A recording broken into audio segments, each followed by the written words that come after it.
The following program is hosted by immature, irreverent, obnoxious, and often disgusting young men. Listener discretion is advised. This time on Nude Clan, I'm a dog. I'm a geohound. We out here smoking poff nuts, blowing the Lord Grandice's bubbles.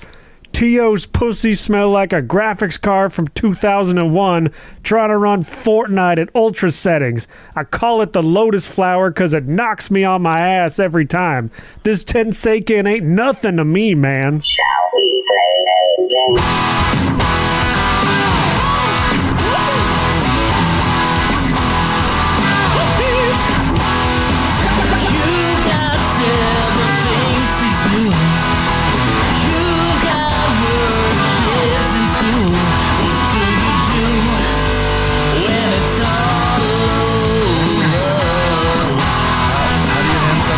Player to another.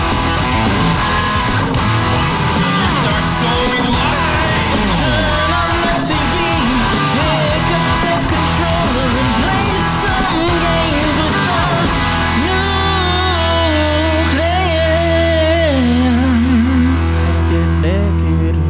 clan. Welcome, ladies and gentlemen, to another episode of Nude Clan, the video game podcast that used to count but no longer does. I'm your host, Caleb. Guess who's here? Oh, fuck, that was what I should have put as the go live notification. It's like Jake finally counts. Question No, mark. I never do. What the fuck is that? What are you talking about? I'm Joe. And I'm Jacob. I'm A4. And today, guys, I guess Schweiss is just eating a chicken nugget or something. No, it's a little like... It's a little fucking nectarine gel. No, it's like a gel toy thing. It's a taco. Can't remember what they're called. Toy. Yeah. Children who are teething. No, it's definitely not for consumption. It's like the opposite of that. Your kids are going to think they're for consumption, so I wouldn't say that.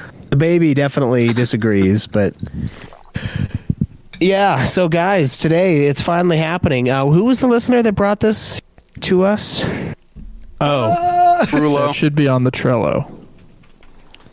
That's a good. We always just default to Brulo. It's always Brulo's fault. It is Brulo's fault. Yes. Also, I'm glad in this case, it actually is because it is in fact Brulo. Oh, yeah. Okay. I have it written down. Yeah. Yep. Tell me, Brulo, because he asked. He thought for a bit there that I was going to be a permanent member, but yeah, what the fuck is that all about? So he's like, oh, Jacob, since you're going to be a host, you could do Grandia. And so that's what that whole poll was. And little did he know that his worst enemy, me, would be playing the game too. Yeah. Oh, yes. Yeah, and then and then it was like an internal of like, well, he's not a host, but I kind of want him to play this game because I don't want to play it. Oh, yeah. So well, he's no, gonna because be a like host. for a while there, we weren't. Wait, hold on. What, me or Jake? Jake. We weren't sure if Jake was actually going to play it for like basically until about a month ago. Yeah. I had to like, hey, we're going to review Grandia 2, right? Because like if you can't do it, then like there's like people in the Discord who like offered their services to do that. But like I don't want to be the only one reviewing this game. Yeah, I had to leave the people hanging, man. I had to like shit test you guys for a little bit there. Come on. You had to know we really needed you. But... So you had to like assert your level of power and like hold it over us. Like, yeah. Now you come crying back to old Jake. Yeah. Now you reluctantly turn to me and nod your head in the slightest of manners. Yeah, you do. I saw. And there's totally no homoerotic way either. No. I have slow motion. I have been playing a lot of, well, not a lot, some of. Enough of. I'm sorry. I almost said enough of, but people that's not true either. People on the podcast version aren't going to hear, or they're not going to see Schweiss have just spinning that thing on his finger and hit himself in the face as he's trying to say, here's what I've been playing. Yeah, it's a man, I got a lot of little knickknacks on the desk here today. It's a little dinosaur fucking like The ADHD is strong in this one. Okay. it's like a dino keychain that's got like a neck that extends out like a fucking like a crane, and so I was spinning it as fast as I could, but I'm gonna leave it alone now. We need to get Schweiss one of those. Kids weren't allowed there in the basement. I brought him down one day because I was like, I really have to play Zelda, and I'm just gonna bring him, so I did. Okay. They brought things with them. We need to get Schweiss like a fidget cube, or better yet, have you? I'm sure like most of these are a scam, but I've seen like so many ads on Instagram and Facebook for fidget guns, like where you pull the trigger and then the slide goes back, and then What like the you fuck can. were you searching on Google? I that wasn't they searching started advertising anything. that? It's just like, hey, it's like the AI voice, like, here's our new fidget guns, which you can load with fake shells and they eject out of the thing. And I'm just like, I really saw those, and I was like, actually- damn, that looks fucking sweet. I actually want a pair of those, but I am so fucking certain that like if I order them from that website, they're never going to arrive. Or they'll be like, Oh yeah, it's shitty. definitely third-party drop shipping bullshit coming from China, but they Yeah. know it's a gun and it's America and it's gonna sell. They made a deagle. Like, come on. It looks. I saw those, and I was like, damn, those are pretty sweet. I know. I like how we're at the point now where it's like, yeah, fidget spinners, fidget cubes, yeah, fuck it. Fidget fucking Glocks. Why not? Let's go. Yeah. Yeah, I just pull out There's my fidget actual spinning gun. dildos. I mean, don't ask what's in my search history. Well, and they Just came all across it. all these like, because I also saw like fidget knives like on the same website, and like for some reason all of these like fidget weapons all have to have like an Evangelion Unit 1 color scheme where it's like green and purple. I don't know why, but they all have that. It's bizarre. Those are the official colors of TISM. Yes, That's yeah, why. it's- whether it's Piccolo or Eva Unit 01, you got autism. Anyway, Fly that TISM flag high. Or fly it as high as you can before you get distracted and do something else. yeah. No, wait. The flag's upside down. What the fuck are you doing? Not if you're upside down. No, you have to put the flag up with an even number of pulls, otherwise I'll scream. Yeah, otherwise I'll screech until I can't speak anymore. So what have you been playing? I'm sorry, I completely threw you off there. No, that was great. I've been playing a decent amount. I'm like 13 hours into, which is not nearly as much as it should be. The Legend of Zelda Twilight Princess. I just finished the mountain, the Hell Mountain dungeon. What, like the second dungeon? Yeah. Oh, dude, I'm like 10 hours in, and I'm about to beat the lake. That's like the third dungeon. Oh, really? Yeah. I don't know. I'm not fast at these games. Plus, this one I've like paused and like walked away Oh, okay. a couple times, so I don't know how much extra time is in there. But yeah, I've kind of used the guide a little bit just to. I usually have it open just to kind of see where I'm at, like chapters wise. But then a couple times I've like looked stuff up just to get a couple extra heart containers and shit like that. So I am ready to move on to the next zone after that. But that's where I'm at in that game. So you saw Ron Perlman as a big Goron, Yeah. as I illustrated it in the Facebook chat last night. Yeah, I saw that, and then I saw the brutal effects of nuclear leakage, of nuclear meltdown, and radiation fallout with the children in this game. Yeah, I know. They look so fucked up. That baby is like, That baby. I don't know The what. baby's terrifying. Mallow is like the worst, and he's like a weird little entrepreneur. So like he opens up a shop, and it's got like his face all over it. Yeah, there's something wrong with that kid. And they like, you remember that RoboCop movie where the guy like falls into the vat of like toxic waste, and then he like comes out and he's all droopy and fucked up. Like that's what that kid reminds me of. Is that guy? Well, 'cause- And that guy gets hit by a car and explodes, and that's kind of what I want to do to the kid. dude, every kid in the most NPCs in this game are extremely horrifying and ugly. But like all the kids have like 6 heads and fucking like A 4-head, not 5-head, but a 6-head with the yeah, hairline. and like it's not like Zelda's it's not like this is exactly new to Zelda, because like Skyward it's Sword, the not. game that came after this, also has some pretty wacky character designs, but that's got more of like a cartoony art style to it. A little less than like Wind Waker, but more than this. It's like we're putting these like HD realistic textures on these like very bizarre looking people, and it just comes off as like weird to me. Nintendo has never been able to design NPCs in their games well. They've always looked like trash.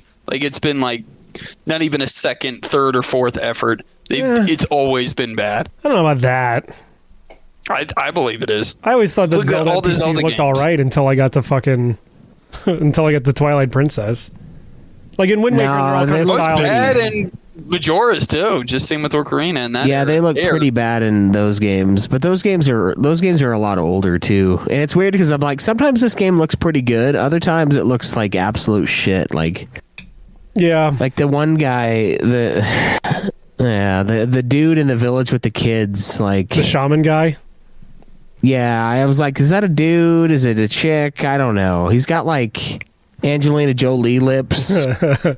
Oh man, you ain't seen nothing yet. Because then when you get to the area you're going to, there's like a lady who she's like working with the girl from your village, and she looks like Robin Quivers from fucking the Howard Stern show.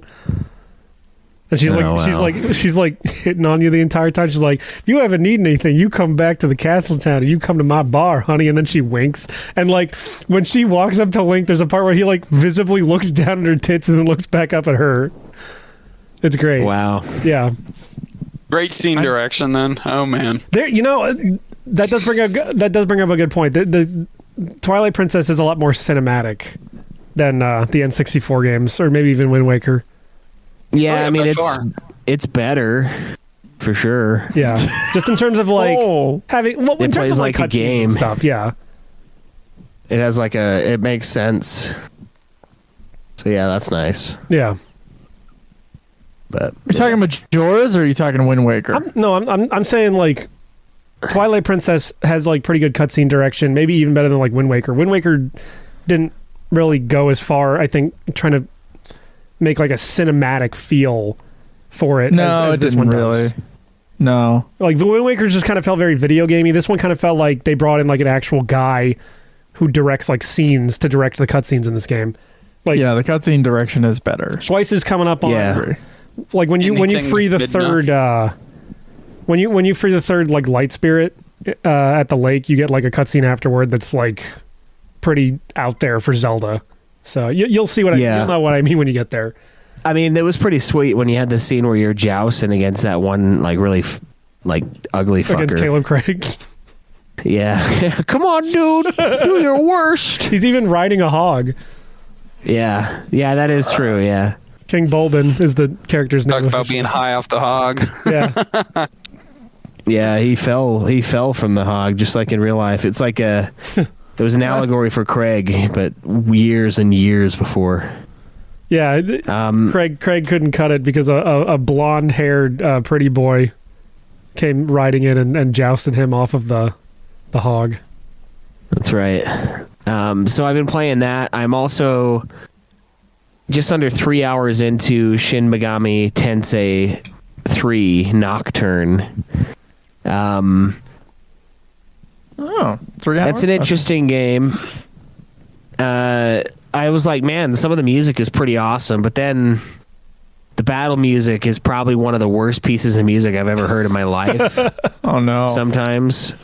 Yeah, dude, it's like... Is it like, It's like, Digimon Cyber Sleuth Hacker's Memory No. level of awful? That music is awesome, but Is that the one with the flying trumpets or whatever? yeah. I still haven't played those, but Terrible. I mean, for what I've heard, they're similar in gameplay to like I guess Shin Megami Tensei or more likely Persona, but I mean, same series. So. Yeah, no, it sounds like I wrote a joke down for it, and I said like it's like that scene in the Harry Potter movie where they try to get the polyjuice potion to turn into the guy. But instead, they turn into the guitar because, like, the way the vocals are speaking, it's like they tried to become Tom Morello, but they actually pulled the hair from Tom Morello's guitar and they've turned into the instrument itself. Because there's like lyrics going on, but it sounds like it's like the guitar. Long-winded. Is it? Yeah, It's like all vocoded and like synthesized or whatever. Yeah, It's just pure 100% whammy bar. I can't explain it. It's like, it sounds like shit though. Maybe like I'll start it up. just a simple explanation. Maybe I'll start it The up only so joke- I can like comment on it next week or whatever. The only joke close to it that I could think of at the time was Spoonie saying that the metal song in Final Fantasy X sounds like a dog trying to sing Slayer. Oh, is that where you guys got that from? Yeah. Woof, woof, woof, woof, woof. That's like one of the best songs in that game anyway. So I mean, like, It's pretty sweet, I'm so. sorry, I like Overworld. It's great. There's definitely better songs. There's definitely better songs. Yeah, I'm not saying There's bad at or least nothing, 20 but better songs. Thank you. Yes. But yeah, it's like, I was But- like, it's something like that. Like, it just sounds fucked up. Like, You say I there's can't better tell if songs it's supposed to be. in FF10, but Overworld is also the final boss fight music, which means it's goated. Yeah, I mean, kind of.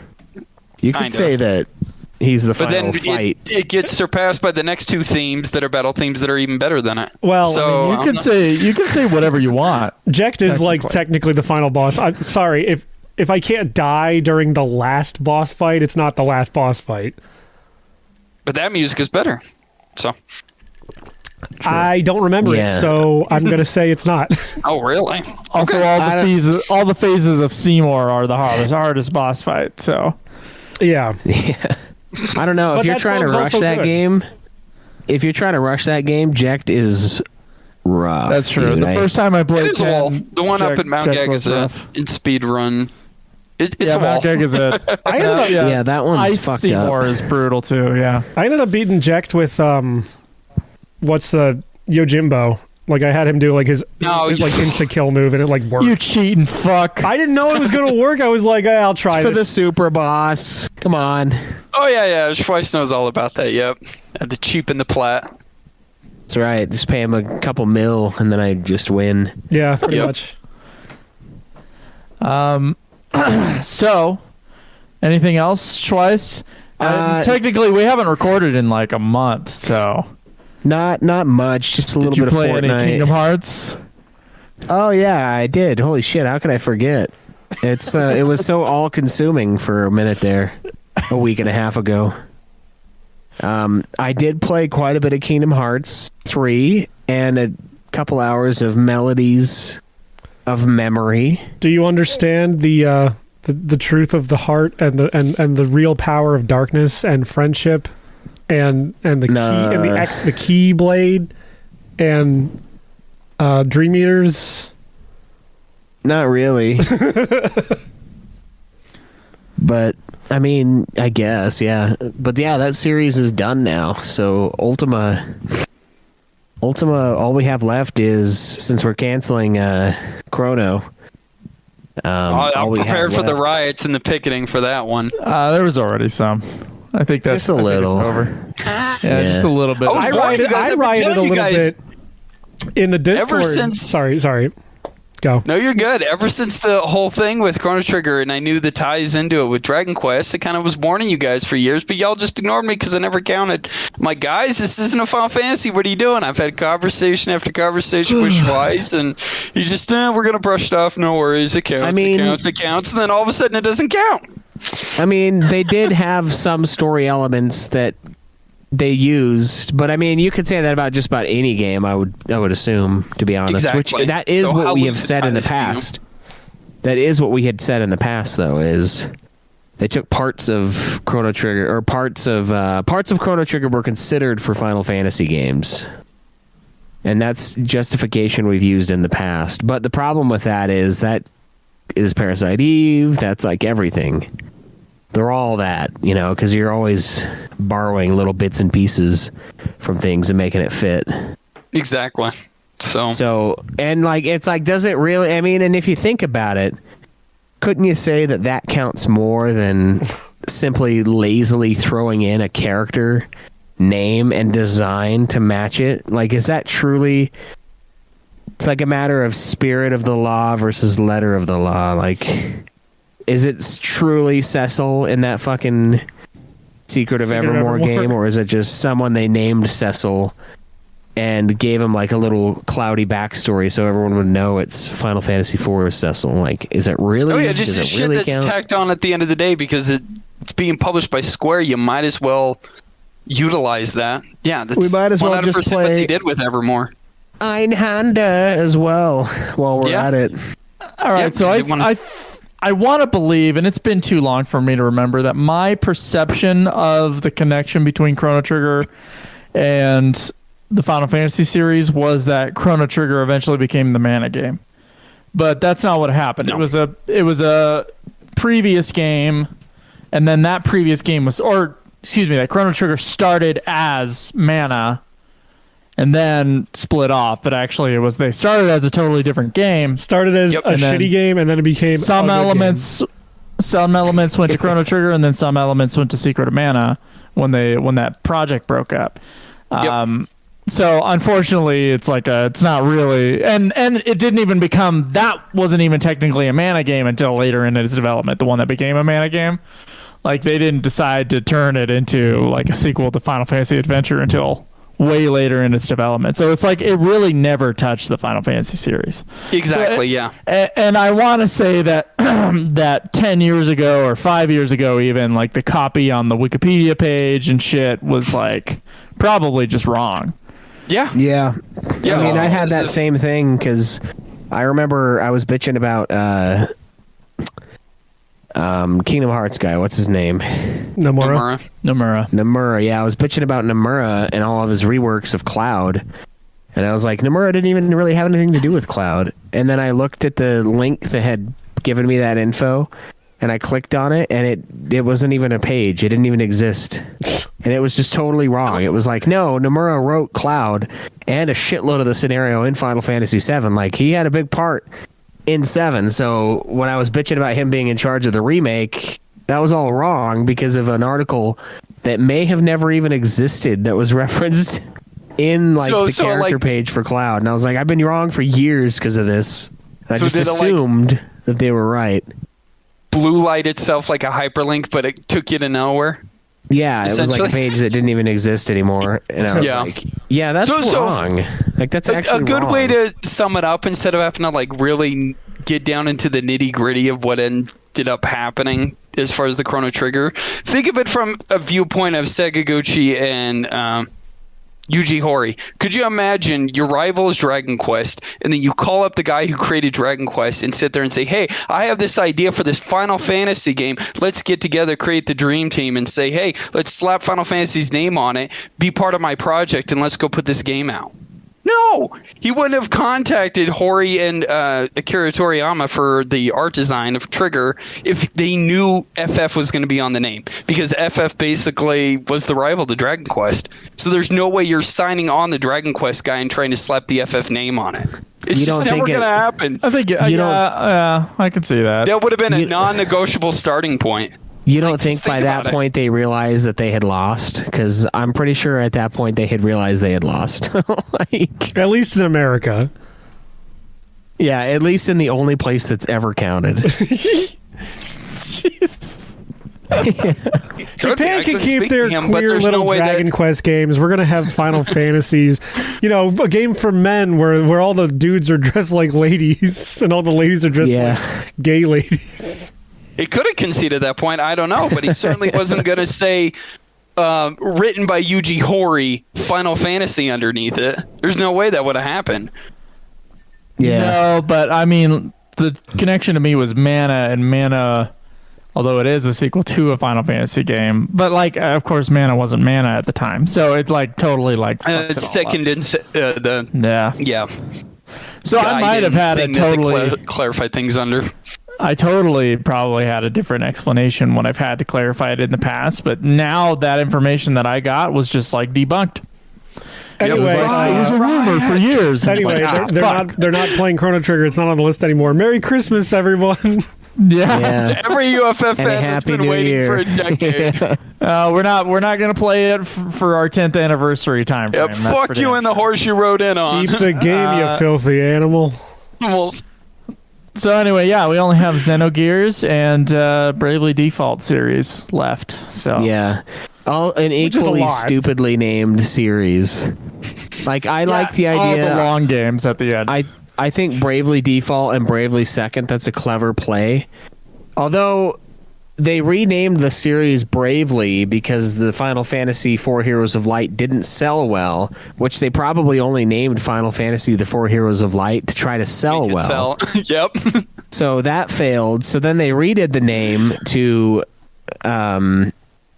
Bravely, and then they made a clever play on words for Bravely Default 2, which became Bravely Second, and then they came out with a sequel, and instead of calling it Bravely Third, since Bravely Second didn't sell well because the name was probably confusing, they called it Bravely Default 2. And what the fuck Fucking even? stupid. What the fuck even is an Octopath? Yeah, I don't know. That's when they started Dude, the getting only into the triangle stupid strategy names. that I've heard of was the Bulls offense by Phil Jackson. So I don't know what this triangle strategy thing is. I do love how that's been their strategy over the, like, no pun intended, the past few years, where it's just like, and now Project Octopath Traveler, working title, and then the full title is just Octopath Traveler. Announcing Project Triangle Strategy, working title, and now announcing the real name, Triangle Strategy. Yeah, Everything's the got to guy- be an event for them. It's an event to an event. Kind of like the guy's 15 like- fiasco. The guy that comes up with the names like only works about an hour a year, and it's like when he's handed the stuff, he looks at it, and then And he ignores fucks it. off. And then when Yes. he's like asked, "Hey, did you come up with a new title for that?" All he's done is erased the working title and project from the front of it, and he just like takes an eraser and takes that part off, and then working title off, and the eraser pieces are still stuck to the paper, and that's what he turns in, and they're like, "Oh, brilliant!" Like, He gets a phone call on the 31st at about 10:30, 11 p.m. And he's like, all right, did you do anything? Oh, shit, I got to get to the office. I got an hour to figure this out. He waits literally till the last moment, and then he rushes into his office, erases it on the board, and goes, Eureka! I can't wait till that like 2D HD studio is like, and now we're announcing a spiritual sequel to Crystal Chronicles. It's called Project Crystal Chronicles Spiritual Sequel, working title. And then it just comes out as Crystal Chronicles Spiritual Sequel, like Crystal Chronicles : Spiritual Sequel. yeah, you're like, so is it a direct close sequel bracket. or is it a spiritual And they're sequel? like, fuck it, you figure it out. You've got the podcast. We're just the company that puts the games out. yeah, like how are we supposed to You know? decide if it counts. Guys, Give us your money.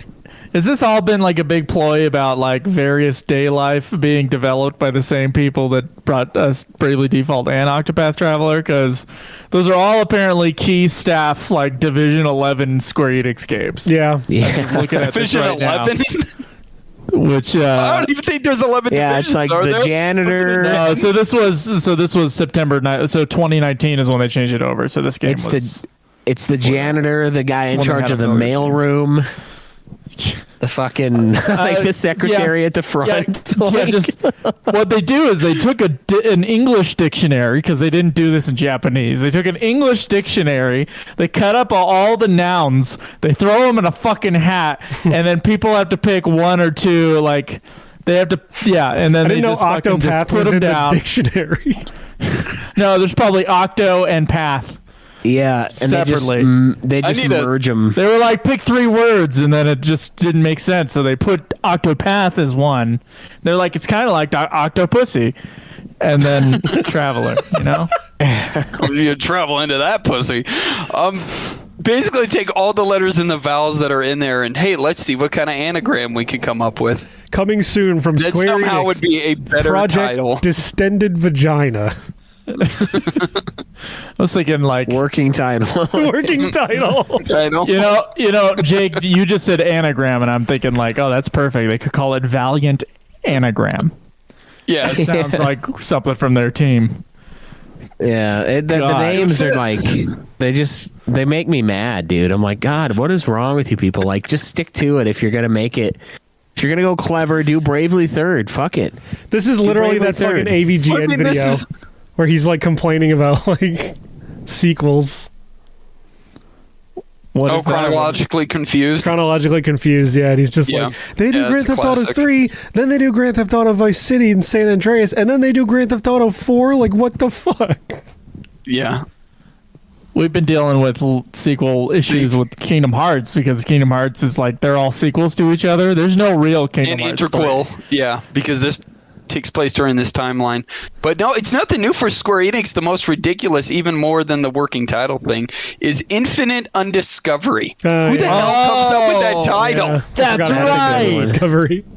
I don't think it holds a candle to Various Daylife, but that one's pretty dumb. Because that one you could at least sounds boring. Yeah, Various Daylife sounds dumb. Infinite and Undiscovery sounds like wow, it's infinite. Yeah, non-discovery. Until you think about like what it's actually saying, it sounds pretty You complicated. see the word discovery and you totally like miss the rest of it.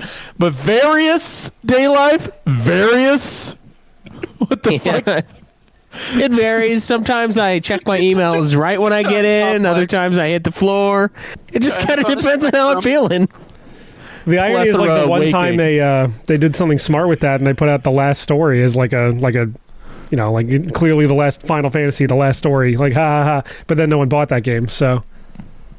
Yeah, well, that one I don't think was Square. That was Sakaguchi. That was just Sakaguchi. Yeah, so he's probably partly to blame for the Mistwalker Studios. Is that the name of his company? Yeah, I think it is. Yes. Yeah. Anyway, anything else, Schweiss, or is that it? I think that's. Oh, I played that Alien Covenant. Is it Covenant? I think it's called Fireteam Bravo. No. Yeah. It's like Aliens Fireteam Bravo. It's Fireteam something. Dude, it's a stupid game. It sucks. I don't care what anybody says. It's like a 6. Fireteam Elite, whatever. Elite Bravo. It's got the whole fucking military fucking terminology to it, so it doesn't matter. Yeah. It's a game that I mercilessly skip the cutscenes on, and I feel nothing about it. It's like such a mindless drone game. There's just aliens just fucking flying at you for at various frame rates. Yeah. Is it like an arcade game almost? It's a bit arcadey of a co-op vibe, yeah. It's kind of in that sense of like there's no dread because there's literally I get like 300 plus kills every round. So it's like, man, these aren't scary at all. Put it on easy. What the fuck are you expecting? Well, yeah, that's because we did a level on normal and we lost 40 minutes of our lives, and I was like, no. It's because you lose your rewards if you actually don't complete the mission. Yeah, so we didn't even gain experience when we did that, and I was like, yeah, I don't want to do that. Yeah, but then we cranked it up to super easy, so. Yeah. Yeah. Speaking of which, we got to finish that tonight. Get it done, dude. I don't know, man. By the way, in terms of going back to stupid names really quick, no matter how bad Square Enix gets, nothing will ever be as bad as fucking Japanese fighting games when it comes to stupid names. Like the ones that I can think of off the top of my head are fucking Blaze Blue having names like Chrono Phantasma or Continuum Shift. Continuum Shift, yeah. Guilty Gear has Guilty Gear XX accent core plus R/reload or something like that. And well, we're now getting into different eras of Street Fighter too with those titles. Yeah, but those are at least called like Super Turbo Hyper. Like, you know, there's kind of a progression. That's just stupid, A4. Look, I'm sorry. Nothing is ever going to beat, and I quote, Under Night in Birth, EXE, late, and then in brackets, CL-R. It's like it's like you're seeing the code on the back end. You're like, you guys, yes, you should have like covered this up with like, I don't know, real words. Oh, and the best part is that's like the last revision. That's like the last revision of the original Under Night in Birth game, and the next one's just being called Under Night in Birth 2, which still doesn't make a lot of sense, but at least it's like a sequel. So there's that. Yeah, but those are games that I wouldn't even like look twice at. Yeah, no, So I it's don't not blame like, you. I'm just letting you know. Like It's like dot hack / volume 1. Like Yeah. I look at it and I don't even see it. It's like I just kind of look through it, because I'm like, yeah, that's not happening. It's like what happens when you go But to these- the sports game section. You get to the ends and it's just like, all right, and your eyes just glaze over for a whole shelf. Yeah, yeah. Yeah, it's like it all just looks the same. Yeah. Anything developed by EA. Yeah, pretty Gotcha. much, Go yeah. straight to the trash bin. I've got to Yeah, watch so- Mojo worst video game titles ever. Oh, wow. Let's listen to Joe watch it live on the stream. Yeah. No. So number 10, VVVVVV from 2010. Number 9 is, of course, Kingdom Hearts 358 over 2 days. I'm sorry, Yeah. it's 358 days over 2. You're going to love this, A4. Number 8 is Metal Gear Rising Revengeance. God. I don't give a fuck. That name is incredible. Which It is. I already did 30 minutes on the title of that game. It is so. dumb, but it sounds cool at least. Just No. like that game. It's dumb, but Revengeance? Yeah. Anyway. Vengeance in the title is. Peter Jackson's King Kong, the official game of the movie. yeah, for the Xbox 360 game. anything where it goes the movie, the game. Yeah. It's pretty bad. Number 6 was Infinite Undiscovery, of course. Number 5, Wild Woody. Oh man. Yep. Oh man, if you've never seen Wild Woody, it's like a Sega CD game where you play as a pencil, but like in all the cutscenes, he's just like screaming. He's like, "Call me Woody, Wild Woody." It's horrifying. It's great. Every time you make a loud noise, it's muted on this side. well, Luckily, whatever. you're the Just one watch the recording Wild it. Woody Andy's cutscenes. mom participates in Toy Story with 2 things called Woody and Buzz. So just putting that out there. Oh my god. Divine Divinity from 2002. Redundant. What? Touch Dick with a DIC? Wow. Yeah. Touch Dick is short for Touch Dictionary. It was developed for the Nintendo DS. Yeah. Oh Wow. my god. I need to go. There was a dick. there was a Go Dick. touch ground. there Go was a- touch dick. There was a Fox News report about the potential for child molesters to use a Nintendo DS to target victims. What's number 1? Oh my god. Number 2 is Zexis from 1990. Oh man. And then here's some honorable. Oh yeah. What the fuck? Roughly translates to. Okay, here's the honorable mentions: Beyond the Beyond, Yeah. Yeah. Zombie This U, one. Yeah. HTOL,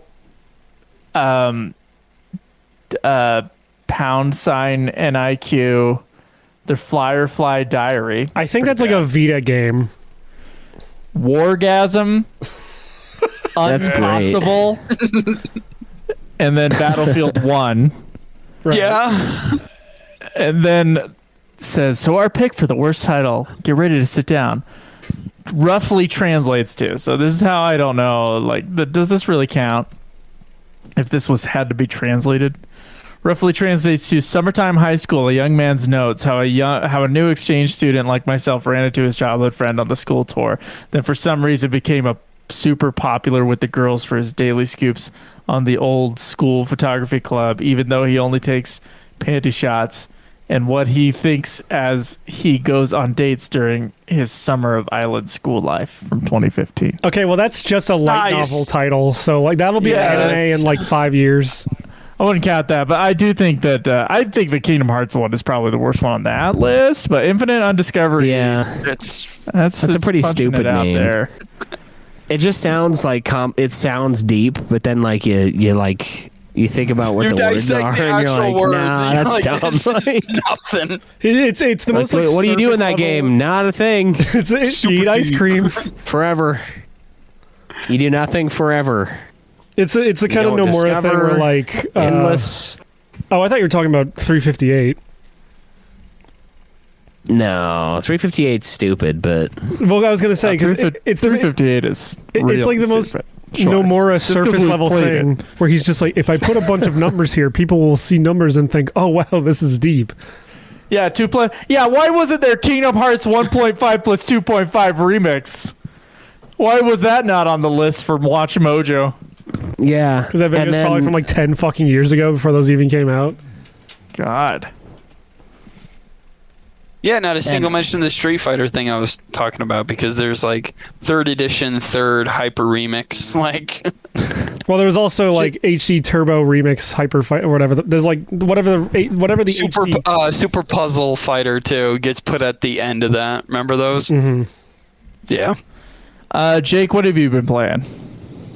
Not too much. Those co-op games with Schweiss, Borderlands, and I had to get my Resident Evil Village Platinum. That took a lot out of me. Was that hard? The Mercenaries mode, yeah. Yeah, you have to get a specific number with chain kills in order to get the trophy. I was surprised at how easy Village was, having played just a bit of 4. I was like, I can't believe this is a mainline game, and I'm able to beat it. That's impossible. Unpossible, even. And yeah, some would say impossible. And I can move and shoot, which was incredible. It's an incredible like achievement in gaming in the Resident Well, the Evil interesting series. thing with that, they're a lot more transparent now, and it actually isn't RE4, and I can explain to you in a bit. Capcom has found a way to really balance out the Resident Evil games to where if they become hard to you, they lower the difficulty. It's adaptive difficulty to where it becomes really? easier. Yes, they started it in 4. Yeah, I was going to say, I which thought is why 4 I'm kind had of that. shocked. Yeah, so I'm kind of shocked you kind of quit 4 the way you did, Joe. I think that's like a huge blight on your gaming career. But 4 was a cunt, dude. it can start off that way, but And after you've I just died couldn't- like 6 times, I had like too much Halo in my blood, and so when I played Resident Evil 4, I'm like, why the You wanted to fuck move can't and I shoot. move? yeah. Yeah, why can't I It's jump and the reticle stays exactly where it is? It's like a nice pair of tits. They jump and that shit Dead just center. stays right where it It's is. right there. Get your Yeah. eyes. We counting tractor that as beam. nice Well, or bolted mean- on? yeah. Fucking To each their taped own. up. To each their own. I want her to Bring have the monkey PS1 wrench. titties. How about they take their shirt off and that shit just stays right where it is? I mean, that's been a few years since Take the that's bra happened. off and it stays- Yeah. That's the nice. Yeah, I want Nice. those plasticine beach ball titties that don't move at all. Yeah. Ones that'll explode if she goes on an airplane. But yeah, no, they gotta be real. But that basically, if they're older than 24, it ain't happening. Yep. Yeah. But hey, It's they like got that throwing new internal meat on an clock, old bro. hook. Pray to God that the piranha bite. God. Watch out, I Schweiss. got the old hook. Where's the new meat? Watch out, Schweiss. In a few years, you're going to get Jesus. Leonardo DiCaprio. Yeah, too old. Yeah. Like Captain Arab out there. Archie blows. Anyway, the more you die, the easier it actually becomes during the campaign. So they've done that with the 2 remake, 3 remake, Village, stuff like that. And so when you play on higher difficulties, yeah, you'll probably get your fucking ass handed to you. But as far as like normal playthroughs go, yeah, it should be a cinch. Like you die a couple times, they'll make it a lot more easier. Hey, can you move and shoot in 4 remake, or do they stay true to the old one? I don't I know think yet. it's slow moving. No, it's slow moving, so you can't go normally as fast if you have your gun cocked out. So, but if you aren't aiming at something, you can go faster to get out of the way. But you don't. When you're already aiming down the sights, you'll go slower, but you can maneuver somewhat. I haven't actually played 4 remake. It's the only Resident Evil game I haven't beat yet. I played a bit of it, but I don't Gotta remember. get That was cheaper. earlier this year. I feel like Village Yeah. is just easier for Joe by virtue of it being a first-person game. That'll help. Yeah. That'll help a lot. A4, what have you been playing? Fuckload of Grandia 2 since we last recorded. And also a fuckload of Twilight Princess since we last recorded. And also a little bit of Pokemon Blue. I was feeling nostalgic, and I got a Game Boy Advance again, so popped in the old Pokemon Nice. Blue. Did you get eye strain? Yeah, no, I have an AGS 101, so the screen is nice. Okay. There were two versions of the GBA. AGS 101. There were two versions of the Game Boy There's- Advance SP. There was the original one, you which had was the SP. front lit. Okay. It was front lit, so the light was like below the screen, shooting the light up, but it washes out all the colors. Back in like 2005 or 6, I forget when, but they put out a new revision of the SP called the AGS 101. It's like the serial number on the back, and that screen is actually backlit and has a couple layers of there's a couple brightness settings on it. So it's like I think that's the only one I've ever seen. Yeah. Is that one? It helps cut down on some bullshit. It's highly sought after. Although I have to replace the case on this one because it's scuffed as shit. But I got like a cool, like translucent purple case and some green buttons coming. So that'll be neat. Same thing as other like mobile consoles. Like, there's different versions of PSP which ended up having a better screen. Mm-hmm. There's a better OLED version of the Vita. The Switch has the OLED thing now too. That's all that is. Yeah. And it certainly helps if, as opposed to trying to play any type of fucking Game Boy game back in the day on an old school Game Boy or Game Boy Color. I mean, I am You just also want to fucking stab yourself. I'm also waiting on an analog pocket, which is coming in like February because I wanted one. Yeah, but like $300? 200, but I mean, Giving into that shit. look, Okay. you want to go big, you want to go hard. I thought, you know what, this will be a nice like Christmas birthday present to myself. Fuck it, let's go. Wait, what is it? If you have concerns about getting big and getting hard, I don't, but all for you, A-Cup. The analog pocket Schweiss is so this company is basically making like it's not an emulator, like it's using it's like frame The actual programmable gate array, parts. like to like do the real hardware of the Game Boy, but it can run GBA, Game Boy Color, and Game Boy games. It has a screen that's like 10 times the resolution of the Game Boy itself. So like the pixels are like hyper condensed into that little screen, so it's like super sharp, and it like accurately recreates all the like individual like quirks of the consoles. Like I saw a video of like some guy zooming in on the screen when he was running a Game Boy Color game, and like the pixels are making the little red, green, blue lines for each pixel within like the actual pixels of the game because the pixel density is so high. So it's just like a super high end Game Boy basically, but. I wanted to how they end up using the Retrocon or other specific motherboards to make sure that old games can fit in them? Stuff like that. You know how you plug in a Super Nintendo game on that Retrocon that you have? It's basically just putting those same type of parts together for another Game Boy.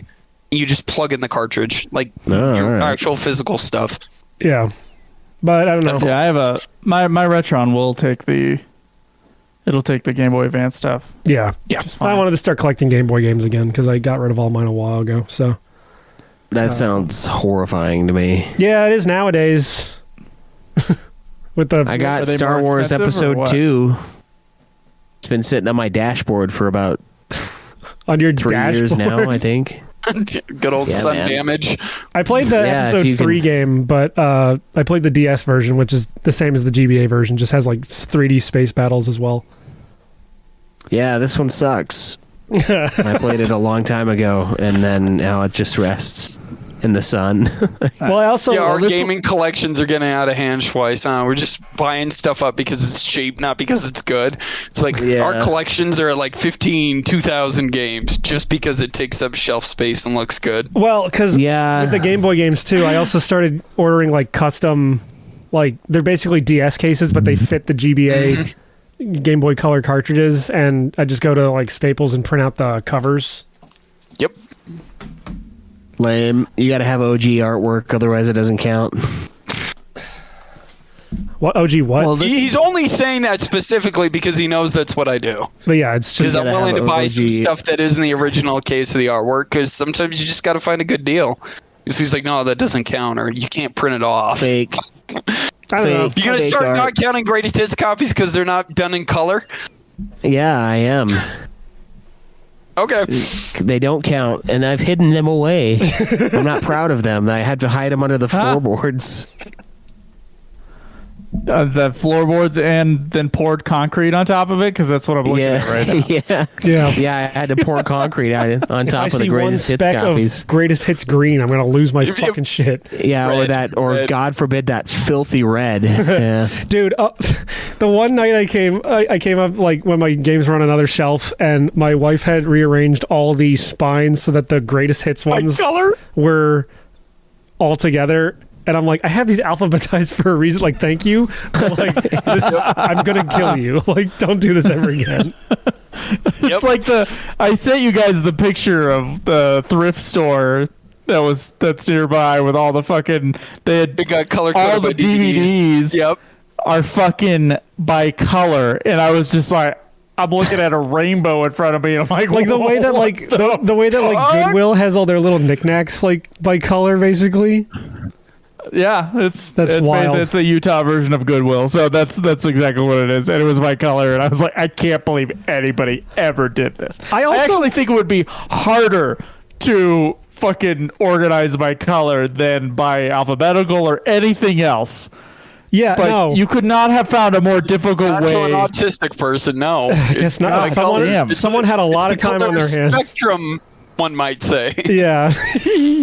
I was at a Discord call last night, and everyone was getting on my case because I alphabetized my games. They're like, "Oh, you're crazy." I'm like, "Do you not?" They're like, "No, I just I sort my games by like how often I play them." I'm like, "That's wild. I don't think I could ever do that." I alphabetize my movies. I don't have that many games anymore, but you're like, what? I get it. I used to alphabetize, but it became too many games to. Yeah. Mine are alphabetized. Yeah, by like system, right? System. Yeah, and then by system. Well, I'm not gonna I had a fucking put YouTube video up, and this guy had his games. They weren't alphabetized, but they also weren't like sorted by system. You had like a PS4 game here, and then a PS1 game, and a PS2 game. And I'm like, what the fuck? How do you live like this? And they were like, I thought attentiveness is just going off. You're just dude. I was like, I was getting hot flashes. I'm like, why would you ever do this? Yeah. Oh my god. Yeah, I mean, I could see like having like a, like a display, like here's all the 007 games, and it's like you got in the middle, you've got like a cool 007 memorabilia thing for gaming, like I don't know, like if there was a GoldenEye N64, you had that in a case in the middle, and then surrounding it were all the other 007 games. I thought of doing something like that. FF Shrine, yeah. Yeah, That's or like fine. an FF Shrine. But other than that, yeah, why would you have like Donkey Kong next to anything else? Oh man, you don't want to know about the Donkey Kong shrine I have in my closet. Yeah. I'm just kidding. It's a Sonic shrine. Yes. Yeah, we of course know. it is. Well, this will come as no surprise to anyone. Since last time, and I put these in the spreadsheet when I beat them, but I got Kingdom Hearts, a lot of Kingdom Hearts, Melody of Memory, Kingdom Hearts 3, Dream Drop Distance, might have been talked about before. And then I played about an hour, because now I'm waiting for Caleb to beat these Twilight Princess and stuff. I played about an hour of Xenogears, and I'm excited to play the rest of it. Haven't had time to play it the last couple days, but I'm excited to see where that game goes, because it starts pretty brutal, and I'm roped in. I'm excited to see what happens next. So, and it's really old school PS1 RPG, which is kind of a lot of fun to dip back into that world. It takes you back to an era. It is 100% worth the hype that everyone puts on it. So I'm excited for you guys to finally get around to it. Yeah. Well, are you going to demand your presence on the episode as well, or no? No, because I could barely even conjure anything half of a explanation into everything that occurs and goes on. I couldn't even. Yeah. It would just be a bunch of ums and shit. I forgot about this or forgot about that, and I had no idea what the fuck this, and this was. This is definitely an existential dread, but I don't know what it means. It's It's quite the I heard dissertation. that it's an awesome game, but that they totally rushed it and fucked it up. That's what I've heard. There's about there's a few ways you can interpret that, but yeah, it was a brand new staff. They didn't really know what they were doing. They ran out of budget, and the director basically said, look, we could either ship this thing with a whole bunch of cutscenes on disc 2, or we don't finish it at all, and I don't want to ship the game like that. So let's just pour what we can, the rest of the story I can tell on the second disc, and just be happy with it. So that's what they ended up doing. Because if you know, the entire outline that him and his wife put together for it was supposed to be 6 games. Wow. Yeah, it was supposed to take place during this whole thing, and Xenogears is supposed to be like the 5th game in the series, 5th in as far as like the timeline is concerned, out of all 6. And so later on, kind of like went back to it, and that's what Xenosaga is. It's kind of like the prequel to it all. So we wanted, let me start this from scratch, and Xenosaga 1, 2, and 3 are the first games during that timeline. Well, Gears is apparently number 5. It's crazy. And so I'm shocked they got done with what they did get done. Because if you look at the scope of what they had done, it's twice as ambitious as 7 in its starter production, not too long after FF7. Yeah, I mean, I've also heard people compare it to Thrones in terms of like substance and stuff, and now it sounds like it's like Thrones in terms of execution at the end as well. It's just like, well, we fucked that up. time to put the game out. I guess we're done here. Well, like, where do you need 7 episodes? Yeah, when you have like something that could go on forever, where do you like cut and trim the fat? Well, it's you like one of cut the when you biggest get a things- Star Wars deal, and then the Star Wars deal falls apart because they say, no, you fucked up Game of Thrones. You're not getting a Star Wars. Are you high? Yeah. We Even already though got one is significantly better than the other one, and Star Wars was already into a pile of fucking ashes before they were even supposed to be a part of it. But but like that's the one thing about, you could always try and shove things into video game development. At what point do you just cut it and say, all right, that's the end of like beta build, and we got to fine tune this, and this, and get it done. We can't keep adding and adding and adding more of these features in. I'd say the worst thing that probably aged the worst is the platforming. You guys are probably going to hate some of the platforming. It's bad.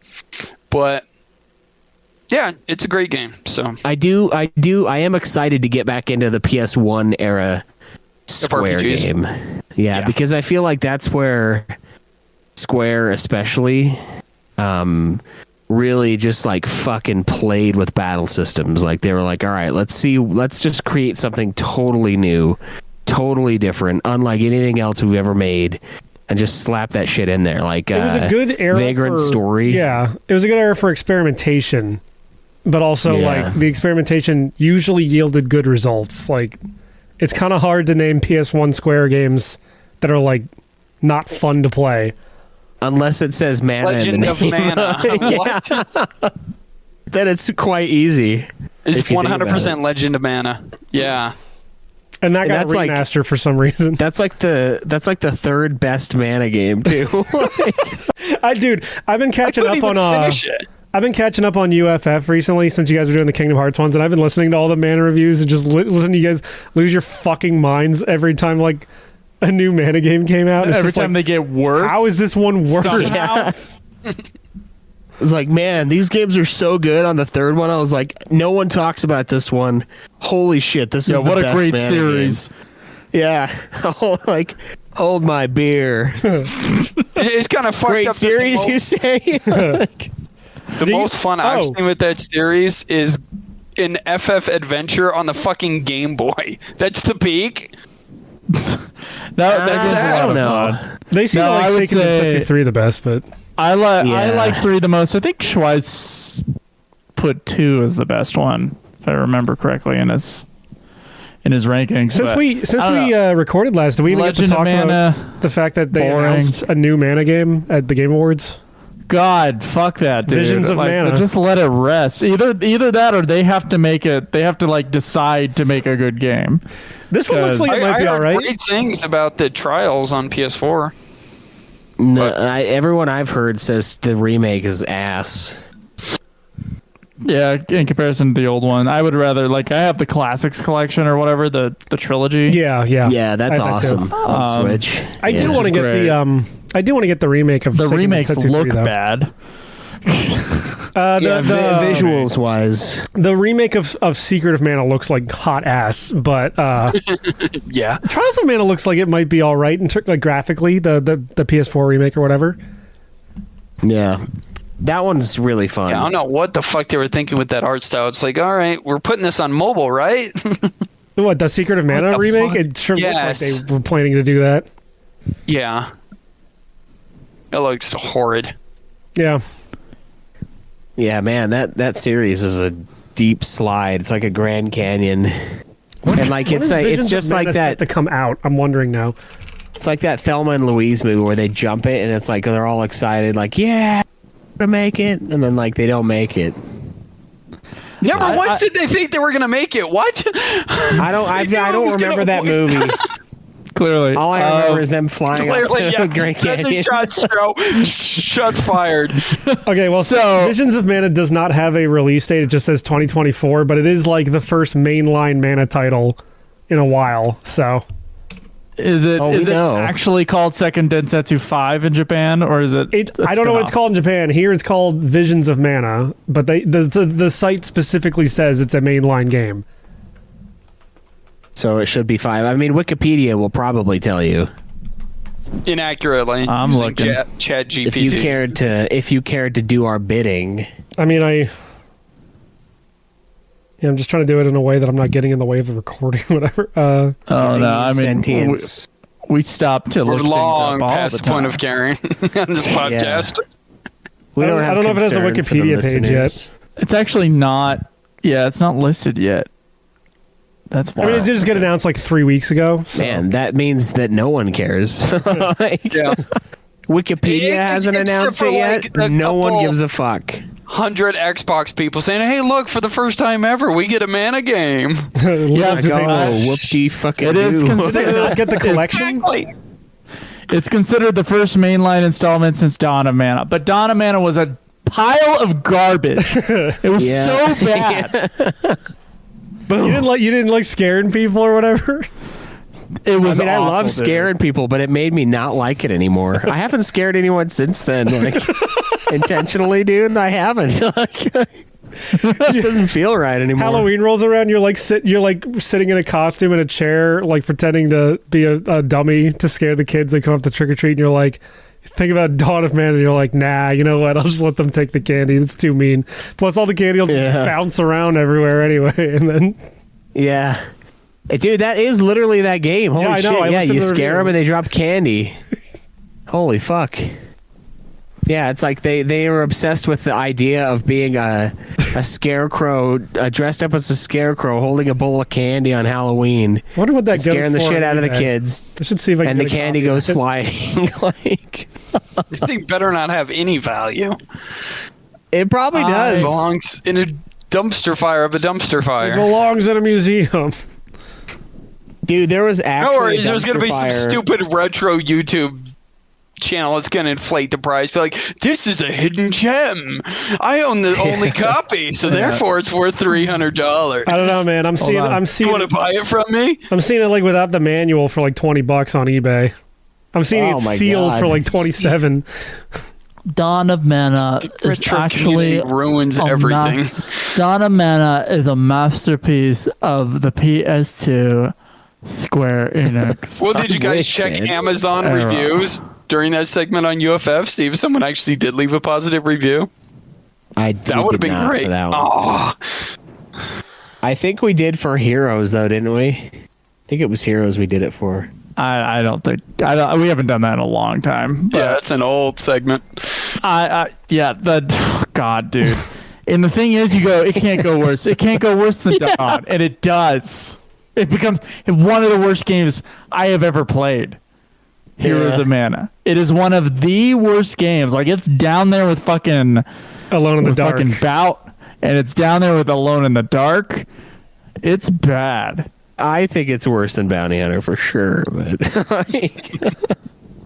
I think it might There's be no worse than Bounty question. Hunter. It didn't make me sick, but it made me scream. Well, isn't Heroes the RTS one? Yeah. Yeah. Well, I hate Revenant Wings, and Schweiss says somehow Heroes is worse than Revenant. Oh, it's way worse. And I can't even imagine. No. Revenant Wings is 5 times the game. How? And I'm pretty sure Revenant Wings is unbeatable after you level up too is much. terrible. It is. I don't know, Jake. But Let me it's see how not much Heroes of Mana. Goes for on eBay. You can get a copy for yourself and find out. I have a hacked 3DS, so no, not doing that. My 3DS is broken actually right now. I'm seeing Heroes of Mana on eBay for like $30. Oh my god. Yeah. I think I actually The whole got that Nintendo one thing. Yeah. from the Square store. I think that was one of the ones that like they still had copies of. They have a lot of weird. Of course they did. They have a lot of weird games still being sold on the Square store. Like I remember watching a YouTube video like a few years ago of like Lazy Game Reviews or someone ordering like a new copy of fucking Final Fantasy Origins on PS1 from the Square store. Like complete. Like, Oh yeah. They still have that. It's it just has Square Enix on its publisher, not SquareSoft. Yeah, well, that was So it's that was like a worth less value. 2003 game anyway. So that was already close to the merger as it was. Yeah. Yeah, that's crazy. Like it's like Walmart. They don't get reproduce rid of their things. games. They just keep that shit. So Dude, like the Walmart- forever, They I saw like the reproduce. Devil May Cry 1 through 3 collection like at the Walmart somewhere near one of my houses, like or the places I lived, and it was there for like fucking ever, dude. The Walmart Like for no me, one bought it. the Walmart near me for a while just had a bunch of copies of Dead Space Extraction for the Wii until they eventually just got rid of all their Wii games. My understanding is they can't. Pretty good. Yeah, I should have bought My it. understanding is they don't get rid of it. They just wait till they all sell. I'm like, God damn! I think like I can't remember Is that what why city there I was one in. Random person in like the middle of fucking Kentucky who bought the one Wii U left like this year. I remember there was a story about that. I don't know There was about like that. one sold Wii U in the nation. And it was That someone in makes sense to Kentucky. me. I remember Shopko was worse than Walmart. Shopko, like, Yeah, There was they a- had PS1 games, didn't they? Yeah, was they a did, pile. yes. I found this. There was a pile of old PC games that had fallen behind. Like there were like kitty corner shelves, and there was just like, like a hole in between the shelves. And I looked in there, guys. Tomb Raider on PC, like a big a big box. Oh, the big Box. triangle boxes. Yeah, yeah, and I was like, how fucking old is that thing? dude, that's like insane. It's disgusting on a whole nother level because it proves that like for 20 years the janitor did not do his job. Dude, No there was one ever a- cleaned behind those shelves ever. Dude, there was a video of someone working at like a Target and like they accidentally moved like one of the big shelving units that makes up one of the aisles and like under it was like a mint or not mint, but like it was like a sealed pack of like base set Pokemon cards under there. some I shit. call shenanigans. If it was video recorded like that, I guarantee you. Who it pulled was out the done camera at that time? Look, Yeah. I don't know. I just thought it was like a crazy like the fact that that's just a thing. Oh, Yeah, it is everyone a should have thing, but- everyone should have like drew their weapons on each other. Like, I think it was like a late night shift guy or something, but whatever. Yeah, still crazy. Like, It's- would that It even has be a in the small computer possibility anymore? of being true, but I'm wondering if it'll even ring it up. That's what Yeah. I'm wondering. I think it just took it this home. It was EU like, fuck number it. is unknown. I think, no, Oh, I yeah, think it was like an Imagine employee and if they just took it. Imagine it still gets the alarm to go off for theft. yeah, Sir, you can only buy 5 of those per day, and you already bought 5 today. So Is that a Yeah. thing? All right. So, how was everybody's Christmas? I know Zach is still in Mexico. yeah. Where he Wait, they belongs. finally extradited him? yeah, this happens a few times a year, and he crawls. Yeah, back. They said that would've this never doesn't happened count if as we built work. the wall. God damn it. They said that this doesn't count as work, so his work visa's taking a little extra time this year. No, Zach. No, we you guys keep just sa- didn't sign up for the renewal. I get it. I see what's going on. No, here. we By keep. the way, we That's keep why I have to be here as the fourth host. I we get keep it. extraditing don't wanna Zach to pay him. Mexico, and then the Biden administration keeps bringing Zach back into the country along with a bunch of other Mexicans. And Zach's like, "Well, fuck it, I can't. Extra I'm not living in benefits, Texas. yeah. I might as well just go home." And then he walks all the way back up to Utah. There is no administration on this fucking, like, in the United States that has ever brought people or allowed people to stay here. Right? The fucking visa shit right now is driving me up a goddamn wall. It's awful. It's terrible. It only punishes people who are trying to obey the law. That's what it's punishing. The visa system where it's like, oh no, it's a 12-month wait for yada yada in order for the United States, and then you have to exit the country and then come back into the country. It's like, what the fuck is this? Who set this shit up? They need to be fucking clobbered.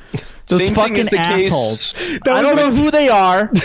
That was the most polite threat I've ever heard. Be punished. They need to be clobbered. They need to be fucking clobbered publicly.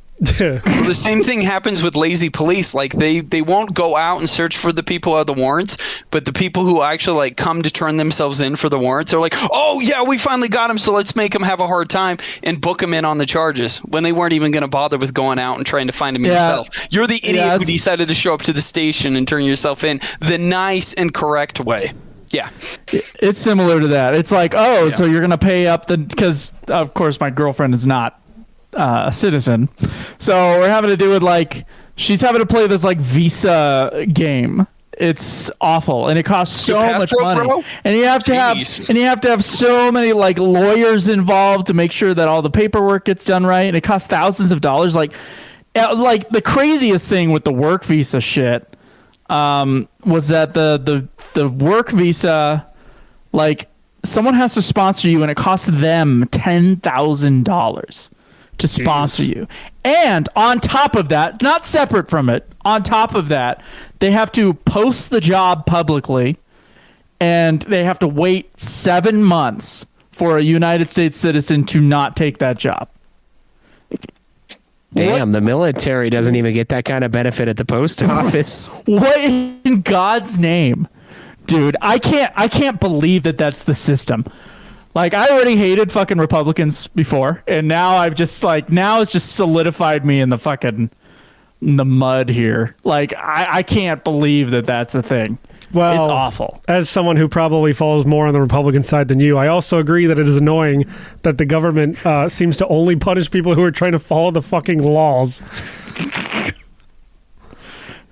So I'm absolutely disgusted by it. I'm like, you know what? Fuck you. Yeah, let them all in illegally because you don't want to. What? You don't want to do the work? Like, you don't want them to pay taxes? That's what you're basically asking. It's like, okay, no one's allowed here unless they go through a bunch of hoops, or they can be let in totally illegally by plane or by air or by sea. Like, it doesn't matter. And they can just come in here and they just overstay their little tourist visa, and then they get to work illegally somewhere, and there's going to be hardly any punishment for that. Or you could just punish the person who's trying to go in and go through all the red tape and shit. Fuck you, dude. So anyway, Zach's probably already back in the country, and he'll have walked back to Utah by like next week or something. But Redrick says just marry her, Joe. And I have to say, Redrick, it is a 12-month wait. A 12-month wait for the papers to go through to get the visa if you a fiance or a marriage visa. So it's not like it's an easy solution. Like, someone's leaving the country. Sounds like cold feet. Just print one out. Just find it online and just print it out at Staples. Like my game cases. Hey, you're already one up on the passport bros because at least she's already here. I don't even know what you're saying, Jake. I don't even. Oh, you know about the passport bro thing where you're trying to find a wife outside of the country? Okay. Oh, no. No, I'm sure that's a thing. So anyway, we were talking about Zach, and that somehow led us here. What were we talking? God, dude, because we were talking about extraditing, and we were like, if Biden brings him back, I'm like, fuck you, Biden doesn't want anyone here. I didn't say he did. I said his administration did. There's a huge difference. His administration is still giving you a 12 fucking month wait for just random visa shit. I can't believe that that's a thing. It's awful. Like, I feel bad for anybody who wants to come here. Look, just have her go across the border real quick and then wait there. It's an election year. They're gonna need those. They're gonna need those voters, so they'll bring her in. Yeah, she'll get to vote. She'll get to vote for the first time. It'll be awesome. Yep. So what we were oh my God. What were we talking about with Zach? It's just a system. It's a hate, like, in my mind, that is just a hateful system. It's like Some It's just fucking bureaucracy. Some guy Yeah. from Texas was like, we need to make sure that they have a 7-month wait where a United States citizen takes the job. And it's like, go fuck yourself. What the fuck kind of system is this? Yeah, Joe. What world do you live in? Yeah, Joe, bureaucracy and the government hate you. We're Republicans. We've known this for like 8 years now. I don't think this is personally, I don't think this is a democratic move. Well, they definitely this didn't change specific it when system. they held the entirety of government. So No, it they certainly didn't change it. It certainly And I isn't know- not theirs. I mean, we might as well just have like bazillions of people come in and work and never pay taxes or Social Security or anything. Even though we could make the system a lot easier. A lot easier. Come but in, pay a $200 fee. You got to work within 6 months or something, and then whatever, track that person for a couple years, and at a certain point, they could take a test and they can become a citizen. Whatever. Wait, Yeah, you think if the they government fail- is going to run like it's actually functioning and Oh my smooth god, process? dude! It's such a Oh, cunt you're funny. process. That's funny. You mean it's supposed to not be gridlock? That's funny. That's cute. God, dude, it is. No, such, and if they it's a- fail the it's a test, massive- we launch them out of the country in a catapult. Like Conan Exiles. It's Yes. such a cunt system, dude. I can't like it. America's cunt dungeon. I can't believe it. That's what I call Yeah, the it's government. the border. The thralls move on. Anyway, is funny, usually- though. Usually, I government shit doesn't affect me personally, and now we have no, come it does. to the point Now where you it get a bone does, to and now pick. I'm like, I'm fucking angry at this shit. Like, Joe's gonna be Yeah. red pilled by like. oh, you want to October. pay No, just to submit the papers, guys. Just for a visa change, just for a change of status, whatever. Just to submit them is $600. And you don't Yeah. want to fuck it up, so you're going to hire a lawyer on top of that, right? Which is going to be like another $1,000, $2,000 just to submit some fucking papers to get a yes or a no 12 months down the road, or Schweiss. 6 months down the road, depending on the visa. Isn't that The fun? government has to pay for it. They have to get their piece of the pie. Yeah, bro. I mean, these people could be working and paying taxes, and maybe they wouldn't have to charge $600 fucking dollars to have someone look at a piece of paper for 20 minutes. But it doesn't line the pockets of the judges, and we all know that's how this always works. I don't know if it's lining judges' pockets. It's lining someone's pockets. It pays for the judicial system as a whole. So yeah, I'm sure that's probably part of it because they don't generate any money other than no, like fees and that's shit. why whenever you get like divorce court or family courts, they always issue fees on whatever child support or spousal support is brought on, because that's how they make their bucks too, is by all the court processing fees. You don't Yeah, the do sad- anything in court for free. The sad not part even is filing like lawsuits. the government's so bad with money that they don't even have enough money. Yeah. Even after taking so much of your money, they still don't have enough money. Like, what the fuck? So someone They're like puts in borrowing here. stock bonds on top of stock bonds on I mean- a promissory IOU note. Someone puts in here, get the bad. government out of it and privatize it, and it would be fast and smooth and not cost a ton of money. I disagree. Mostly because I don't know if you guys have ever traveled to Peru. What an oddly specific. Sorry, Joe.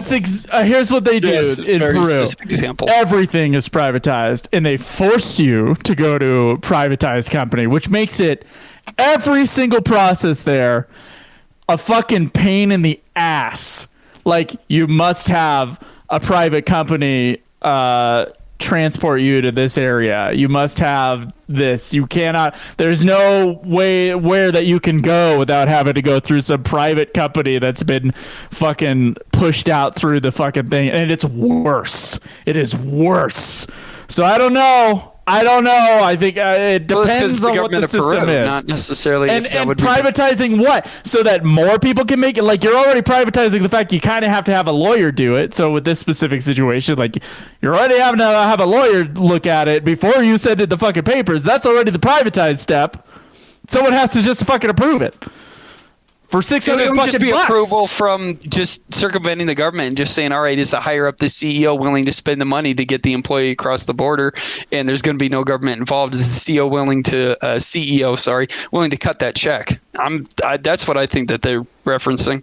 To being it completely privatized that way. Privatizing does not always. It doesn't necessarily make always things fix it. Yeah. efficient. It can often bog it down depending on what it is. Like, Yeah, it's like for privatizing example, your money. fucking private roads in the East Coast with all the fucking tolls. Like, that's not helping anything. That's not any more efficient. What the fuck is this shit? Sure it is. If you don't So- pay the toll, it's awesome. Just fucking use it and like fuck Don't pay you. the troll toll. Yeah, come get it off my cold, dead Utah hands, bitch. I mean, private paid parking. Like, I could list like Yeah, a bunch of shit where it's like, go Salt fuck Lake yourself, City, dude. yeah, the It's parking, God. Just because something's been moved to the private sector doesn't make it any better. And the Yeah. private sector will just tell the government they're just charging whatever they're gonna charge, and then the government has to pay it anyway. So, especially if they're in a relationship with that company and they have exclusivity or whatever, like that bogs down the system too. I don't think there's no easy answer to this. There's no like easy like what is it, one party philosophical answer that some fucking teacher shat out of his ass when he wrote some book about how he hated, insert president name here. So I don't know. I'm too cynical about this shit. I can't even talk about it. It gets me fucking pissed. One thing I will say is probably the most baller move I've ever seen, like politically, is the governor of Texas like shipping all the illegal migrants into like New York City and shit like that. And you're like, oh, you want to be sanctuary? All right, well here, take all the people. And then now New York City's like, oh, this is stressing our system. And they're like, yeah, what do you think the town of 3,000 people feels like, you fucking asshole? Yeah. It's El like, Paso yeah, that can't take on the people. So what makes you think that New York is? Yeah. I read it and I was like, yeah, that's probably the most badass move ever. It's like, oh, you like the open borders? Oh, all right then. Well, my thing is, There like, you go. those people could just hop on a bus and just turn right around and get to Texas again. I saw that and I was like, what? Okay. But it's working though. It's working. The New York guys sounded a lot like Utah did Texas that like guy. 25, 30 years ago, and it got us in a lot of hot water with other states. I don't really see it as a positive, like, at all. Anywhere in there. Like, fucking, if you want to come here and work, and you're gonna add to Social Security, and you're gonna obey the law, which almost all first generation immigrants. In fact, there's a lower crime rate with first generation immigrants than there are with any other sector of society. right, but that's when they of breaking the law. Frankly, is probably a big part of that. But so what the fuck are we doing? What the fuck is this? No, I think it's that they have gratitude because they view it as an opportunity, whereas everyone that's already here views it as their right. I'm sure. when you view it as your that's a right- factor. Right. Yeah, when it's Just your because it's a right you're doesn't a piece mean of that shit. you're. Yeah. Yeah, so I agree. I Be think if you're grateful for willing having to- gratitude. If you're willing to put into the system, and not that you're going to get Social Security, but neither am I. Like, if you're willing to do that, you should be here. Yeah, I don't have a problem with that. Anyway, I remember when Utah did that about 30 years ago with all of our homeless. We got in trouble for it. They took a whole bunch of the homeless people that were up in Salt Lake City and gave them free bus passes, and we sent them all to Vegas. I mean, they still do that now. That's not a bad We're a little thing. bit more underground and not No, thinking now about it, we but It's now we usually just city to city. They'll move it to wherever the homeless shelter is. Like, that's a practice. yeah. Like Yeah. Vail, I know Vail did that. It was like, hey, do you want to go to Grand Junction or do you want to go to Denver? Like, that's what they had all the homeless people in Vail do, because they don't have a place to house Keep them. 'em. Yeah. We have a housing thing here in Cedar for people who don't have a home, and so there's no homeless issues in any town from like Cedar, or excuse me, from north of Cedar to like Springville, but there's suddenly a bunch of homeless people in Cedar, and the fact is that that's where they have the resources for it. Yeah, it's like you put So out they're the bowl. booting them to people where they actually have the structure to take care of those people if they need it. Yeah, and that's kind of what they're doing in other states to other states too. That's kind of the same idea. But So I beat Grandia II. It's like putting out the bird feeder. The birds will come when there's feed in the bird feeder. I already If you said ain't got no feed, a flock of sheep. there ain't gonna be You no gotta- birds. Yep. So, I was thinking that they kind of went down, and instead of like grabbing the little arm grabby thing for the garbage cans, like I was just thinking they just went out on like a random Wednesday in the middle of the night, and then any homeless they see, they just fucking grab with the arm and just chuck in the back. Get the fuck out of here! Went to the garbage disposal in the back of the truck. Squish, Yeah. squish. Yeah, and then Problem they just compact solved. them. Yeah, we took care of the homeless problem for good. That's what I was thinking. You were going in Vale, but I guess not. no, I don't think so, but I wasn't part of that Modern process. times I require only modern hear other people solutions. talking about it. You didn't murder the homeless. You were No. part of the No, not homeless personally. extermination team. In fact, like that entire time I was in Vale, I only heard about the one homeless guy, and then I heard about someone else told me what their policy was about homeless people in Vale, and I'm like, wow. Of course, Vale is, of course, where all these celebrities have their, winter homes for skiing and all that shit. So it's like Bug out shelters. per person who actually lives there, like it's some insane amount of net worth.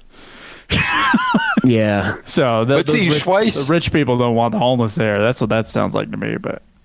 Yeah. I mean, and it's like you will literally freeze to death, so you really should not Oh, that's be here. true. Like- Yeah, the thing was the guy was in the parking structure that we were watching, so it was like, bro, it's gonna be -7 tomorrow night. Like, you're gonna Leave. die.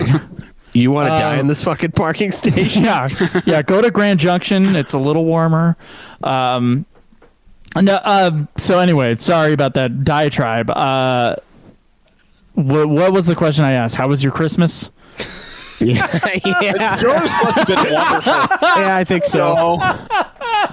My Christmas, I stayed at my parents' house. My girlfriend was there. We had a great time with family and watched movies and vegged out. And I ate so much fucking food. And then, yeah, it was nice. It was really nice. What about you, Schweiss? Yeah, hung out with the family. Got some sleep. Nice. Didn't play very many video games, gotta say. Mistake. But it was fun. It was a lot of fun. It was good. Good. I got a record player, and my mom gave me all of her vinyl, which was Oh, a wow. lot, actually. So I've been going through her old records, like 70s stuff mostly, and I've been having a lot of fun with that. Yeah, while I've that's been cool. That was writing. cool. That was the first one I got when I got my first vinyl. I got one of those Crosley Cruisers, little suitcase ones. Yeah, well, my girlfriend gave it to me, so I'm sure it was whatever the cheapest one was. But she got me that, and then she got me Injustice for All. So I got one Metallica, one on vinyl. And then my mom was like playing with the record players all the next day, and then she's like, "You could just have these." I'm like, "Okay, I'll take them." It was a big box of vinyl, so Nice. yeah, including You know how including much- like Rumors and a bunch of Foreigner albums, and like Yeah. my mom's got pretty good taste, so Yeah. I'm really enjoying it. My dad and his friend gave me a bunch of theirs, and there's a lot of shit in there that I don't have to buy anymore. Like, I thought I was going to have to buy, like, In the Court of the Crimson King and a bunch of the Bowie albums, and they're just all in there, so that was neat. Nice. Yeah. I just can't imagine like having time to sit down and listen to an album like in the vinyl. It's like bad enough. It's hard enough to find time to listen to it while I'm driving to work.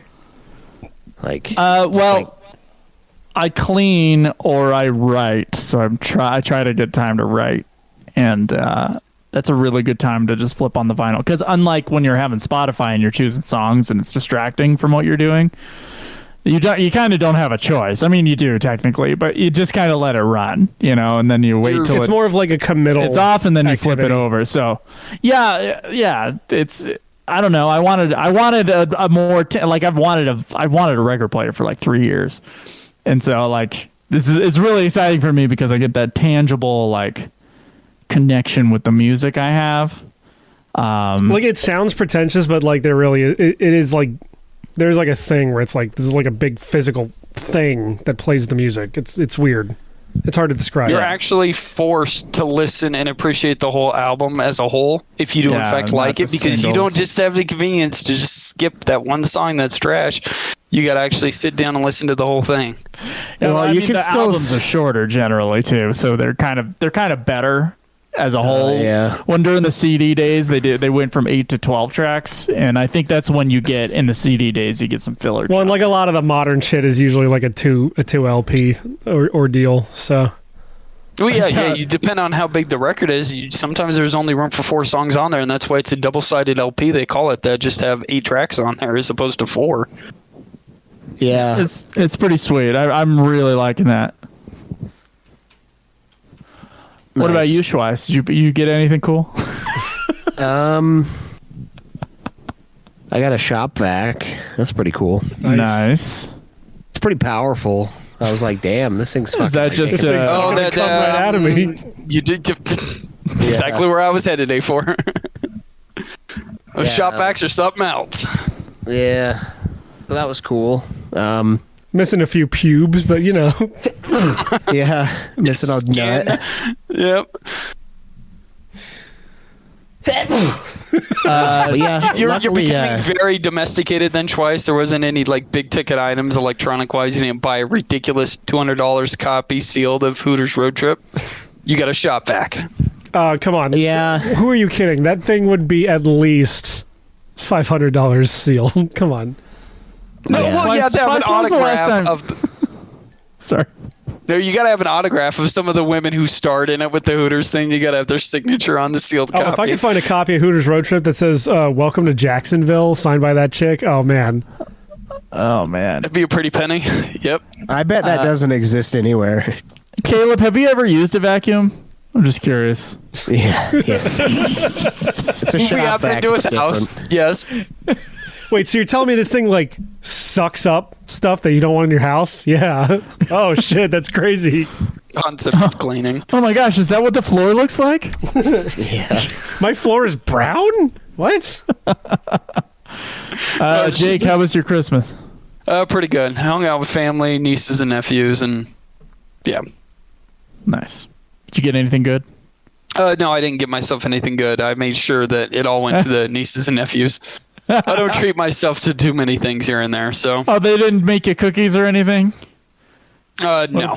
What about they're you? not old enough yet. Yeah, Oh, okay. I'll teach them cooking here in a bit, Yeah. but yeah, get me.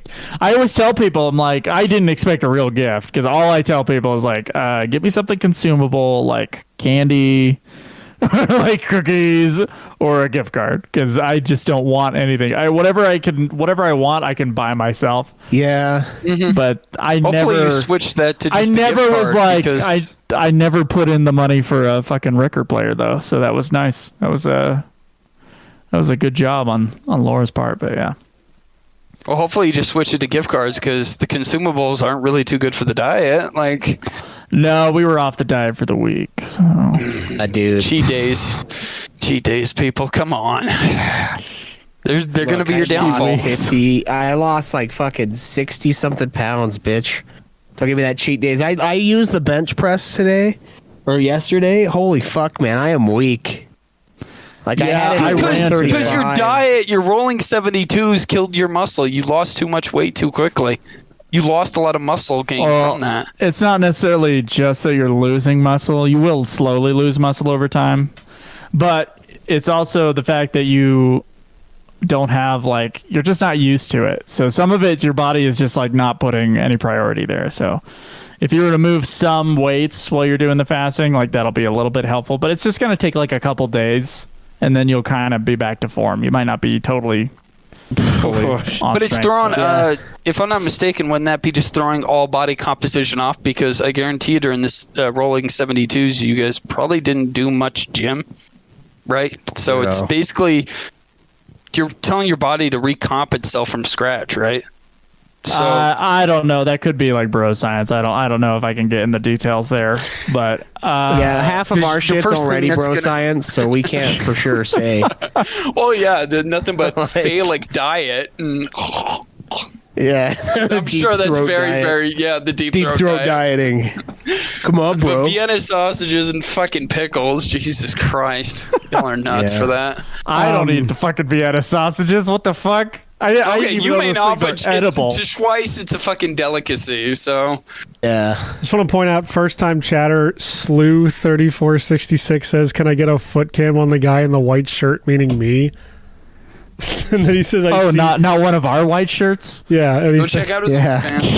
well, because Only the feet. podcast listeners don't know Only who's feet. wearing a white I know. shirt. I'm fucking with you. Go ahead. He says, I'm under your bed at night, hide your feet. I'm going to take those glasses off your face. I'm going to shave your beard in your sleep and cook you breakfast. I'd give you a foot cam, but I think that goes against Twitch's new terms of service about like artistic nudity, so I'm going to have to deny that. Unless you like, what does a bit cost? Like a penny? Unless you give us like 10,000 bits. Are they counting? Are they counting your socks off as being nudity? I don't know. I'm not a foot guy, okay. but you know. All right.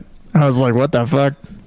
You never know with Twitch on what's going on with things. He is a It's tasteless nudity guy.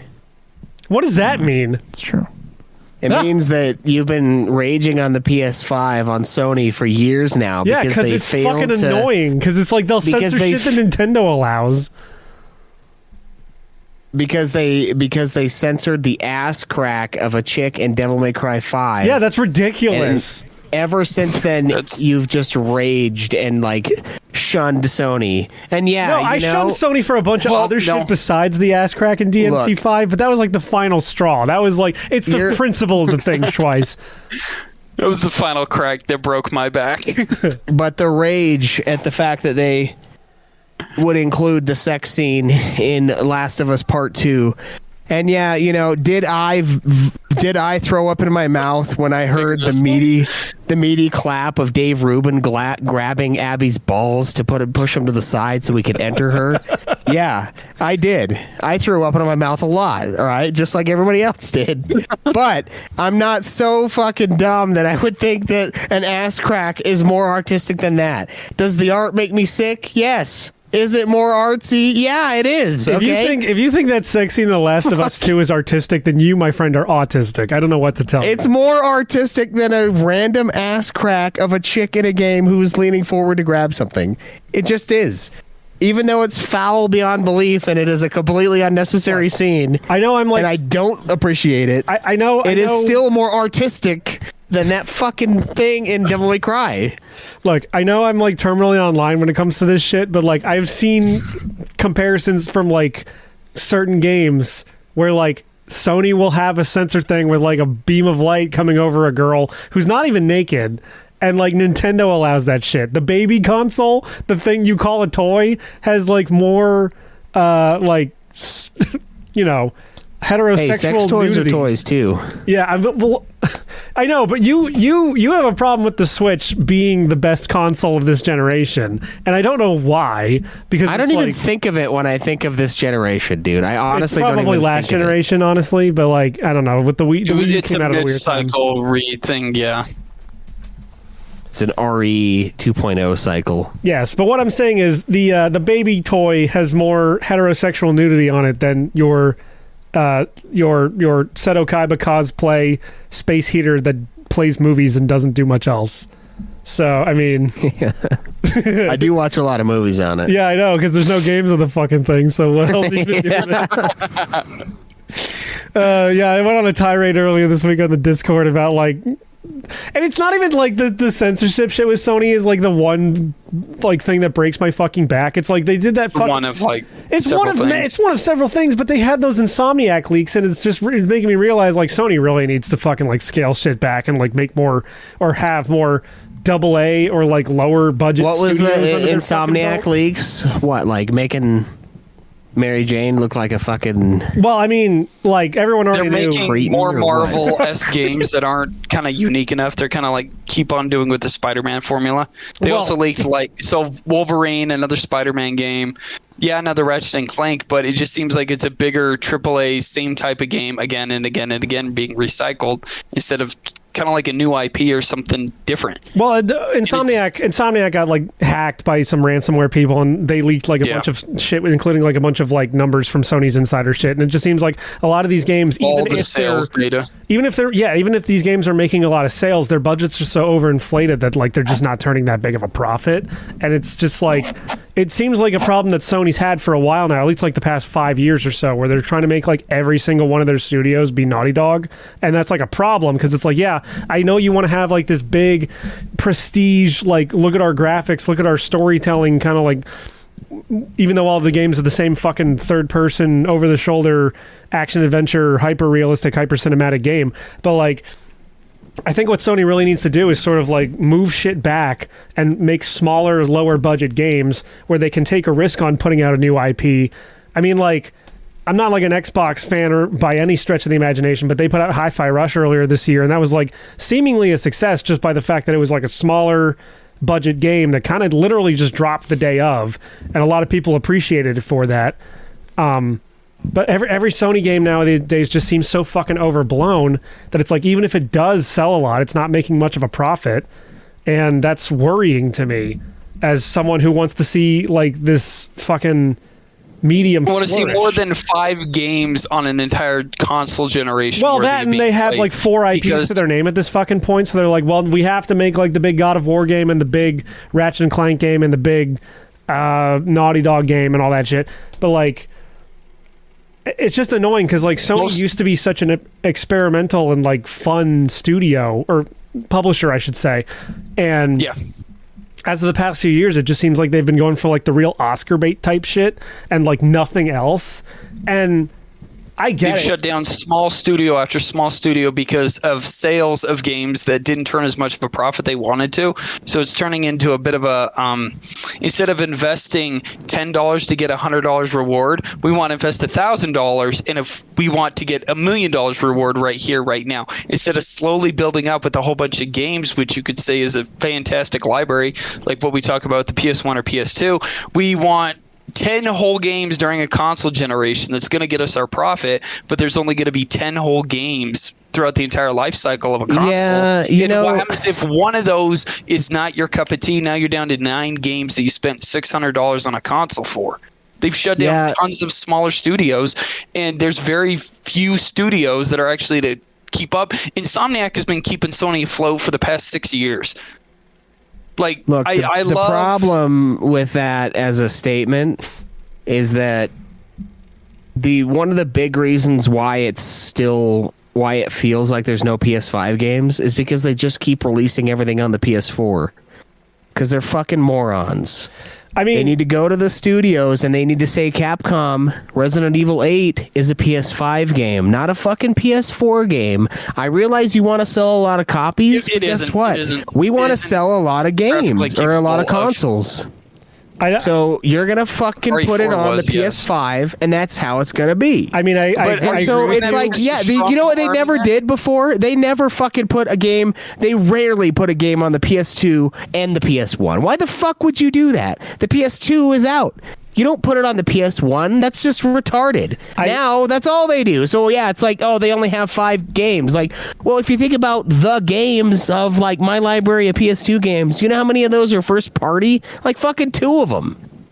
But it's because the 2 was the thing, and the companies that make the video games made it for the 2, not for the 1 and the 2, so the little shits could just say, oh, there's only 5 games on this. It's like, yeah, because they keep fucking putting it on the 4, because they're idiots. They keep allowing this to happen, and I get, there are way more PS4s in the wild. I get it, but that's old fucking news. Move on. Nintendo does this like once, and everyone loses their minds. It's almost like the PS5 isn't selling as well as they claim it is. I don't know about that, but it would if you had a reason to buy it. That's what I'm telling you. I do agree with you on that. I mean, like, if Resident Evil 4 was on, or if Resident Evil 4 was on the PS1, why would you buy it on PS2? You'd buy it on the PS1 if you already had it. But the PS2 has all the new ones. That's where the new games are. So you buy the new console to play the new games. Because it's only on the new one. Like, what the fuck? I That's agree a big with what you're problem. saying. The only interesting quandary I have to respond to that is how much of that is them utilizing technology that can only be done on a new console versus them just strong arming it to only be on that console when it could run perfectly fine on a previous generation because the game isn't that advanced. If Like I Alan were, Wake 2 and Spider-Man 2 cannot run on a PS4, I guarantee it. But RE4 and Village can because they aren't that graphically inclined to be a next-gen exclusive. But is that because Sony cucked him and made him put it on the PS4? Or is that because Capcom's just fucking lazy and is like, yeah, we'll keep cranking these remakes out? I think 'cause they're Capcom wants to fucking turn a good. profit, so they'll put it on as many systems as possible. Especially, it's not if, exactly. it's not- especially if the But graphics the aren't difference so is- like high fidelity that they can only be done on a PS5. You know what I mean? But then Yeah, the what it only does is it difference is- breaks down the generational lines. So it's no longer... Well, the generation This like generation- doesn't exist after PS4 put out a mid-console upgrade. They did it Pretty themselves with much, the yeah. Pro. It pretty much So it's doesn't on exist. them. So it's kind of not fair to say that there's nothing on the 5 when there is. It's just also on the 4. Which Because means that's it's how we not do exclusive games now. Look, But that's just how we my do whole- things now. But It's even nothing. still, even still, it's slowed down for even PS4 games. With the ones that we're talking about here, maybe were I believe it'd be RE4, God of War, and the other Horizon game, right? That's still only like 3 games. Oh, Ghost. There's 4 games, okay? Because the Ghost of Tsushima thing kind of has another PS5 upgrade thing. That's still only like 4 titles out of Sony. That's it. Yeah, but I'm saying So the even if third there was the party case guys where's are the pumping 12 them or out. 15 other games that would happen on that console. Yeah, But like when I think of- third party Shut down. companies have a vested interest in making sure that they sell as many copies as possible. So they're Right, going to put it but out as it- all, Square if Enix I is were- capable of But putting why out didn't they do PS5 that? games. Why didn't they do that in the past? Why didn't the PS3? Because the technology isn't there enough. There's only like 2 companies right now that can actually make real PS5 games. The rest are still kind of during a PS4 era. And why, unless Sony's going to come with a big budget and saying, "Hey, look, Or like this is a weird middle PS5 ground exclusive, where- throw the money." a game is like made targeting PS5, but it's still able to run on the PS4. Like Red Eric said in the chat that like he played Village on PS4 with like 2-hour load times. But I mean, you play it on the PS4. It's just not yeah, as good but an it's like experience. So it's when I think of like the greatness of a console, a lot of that comes to the third party stuff. You know, when I think of like why the PS2 is the best. It's not just God of War 1 and 2. It's Metal Gear Solid 2, Metal Gear Solid 3, Resident Evil 4, even though that was originally on the GameCube. Doesn't matter. More people played it on the PS2 because it's a bigger console. Well, yeah, by the PS2 a had sold more than the GameCube. That was just Capcom. Yeah, so, like- might I remind you that Star Capcom- Wars Battlefront, Might like I- those are what make that console great. Might It's I not- remind you, by the way, with Resident Evil 4, that Capcom had originally promised that was never going to be on PS2, and it eventually did because they wanted money. Which leads me to my other point is like exclusives are one thing and it's all well and good, but like Sony I think is realizing that they're missing a lot of money on the PC market that like Microsoft is already kind of grandfathered into by virtue of owning Windows. So like Sony's starting to put all their shit on PC because they realize that's a lot of money that they're missing out on. Like those sales numbers on that leak kind of show that maybe not a lot of people are buying the PC ports of the PlayStation games anyway, but it definitely really. shows that they want to expand out. And there was, I don't know how true this is, but there was a part of that leak that says that Sony wants to go like basically multi-platform and sort of have their shit on PC as well as I don't think any of the other console manufacturers at the time, but I just remember using that to laugh at someone who said that like, oh, Bloodborne will never be on PC, and I'm like, I mean, maybe not, but like it looks like they're really trying to push into the PC market. It makes a lot of sense. Again, I understand that people are going to want consoles are never probably going to go away. At least like I don't like. Yes, I make fun of the PS5 all the time, but there is definitely that sector of the audience that's going to just want a device that is supposed to run the game when I put it in without having to deal with all this fucking bullshit where you go under the hood and fix all this shit up or worry about like graphics cards or processors or little components here and there that like the game might not necessarily be made for.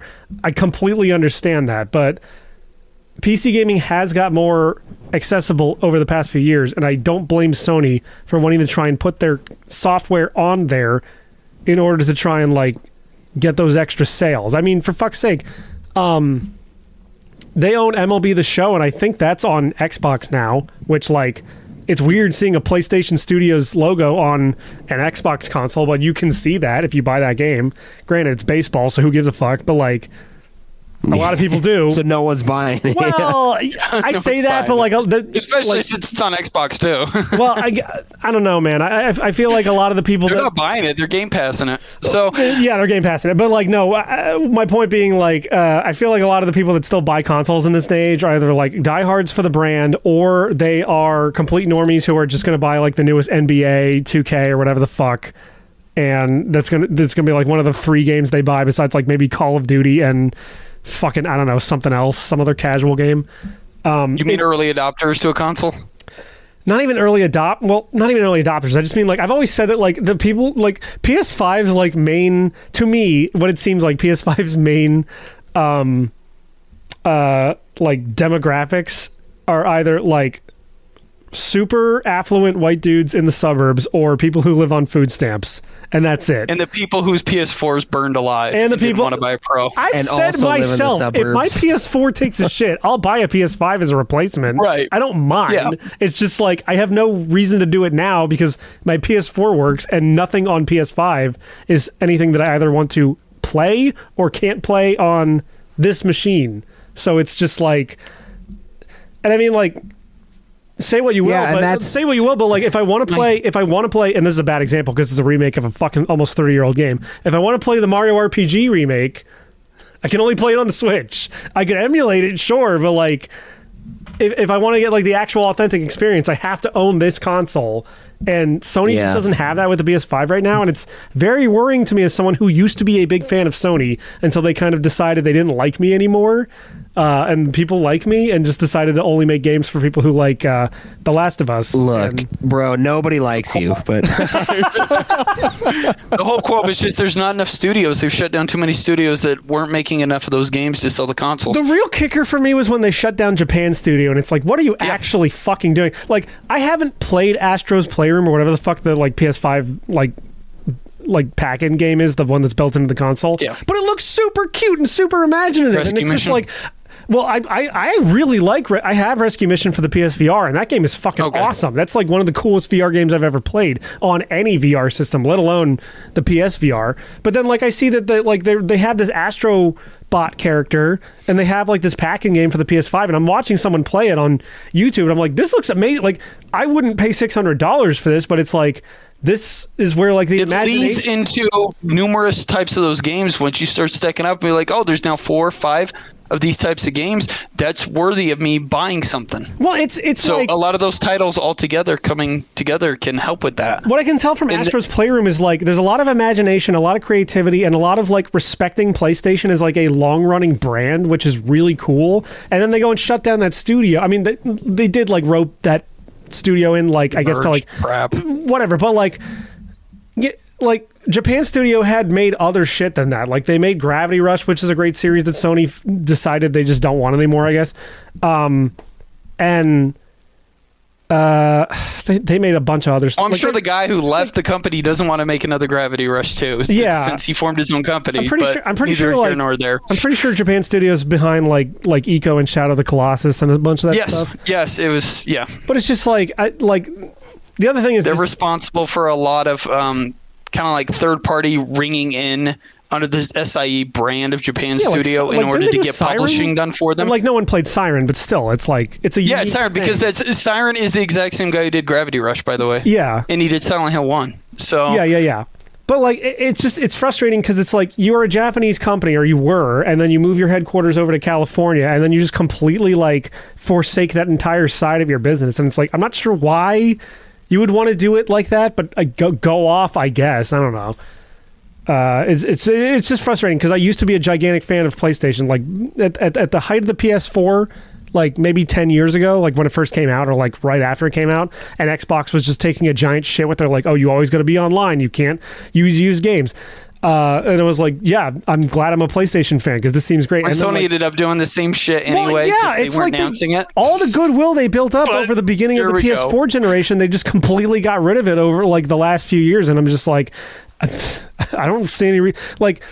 I might have had a PS5 to play like Village or some of these other shits, but like I said on Discord, like the kicker was that I just happened to upgrade my PC in the middle of 2020 because I figured the chips weren't like, and the components weren't going to get any cheaper because of the pandemic. And then it was just like, oh, I just generally like they started putting more of their shit on PC and more of the like third party shit was also on PC. And it's like, I genuinely don't need this piece of hardware. I don't need to spend $550 for this fucking machine.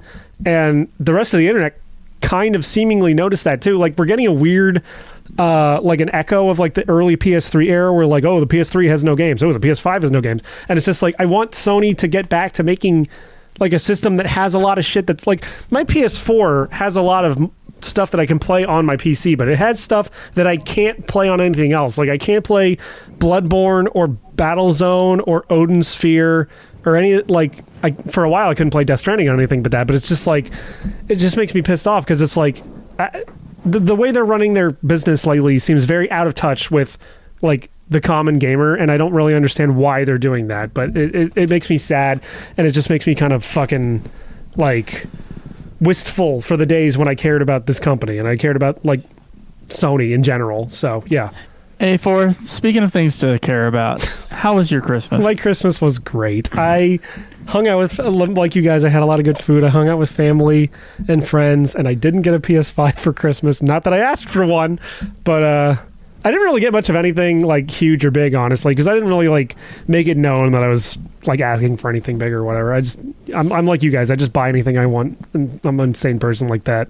So, yeah, good Christmas. There was a viral video of a kid who was opening up a PS5 for a Christmas gift, and he didn't want it. He started crying and screaming that he wanted a PC. Look, I'm not trying this is exactly for A4. It was fucking hilarious. Look, as much as I shit on the PS5, I'm glad that the people who have them use them and play the games on them.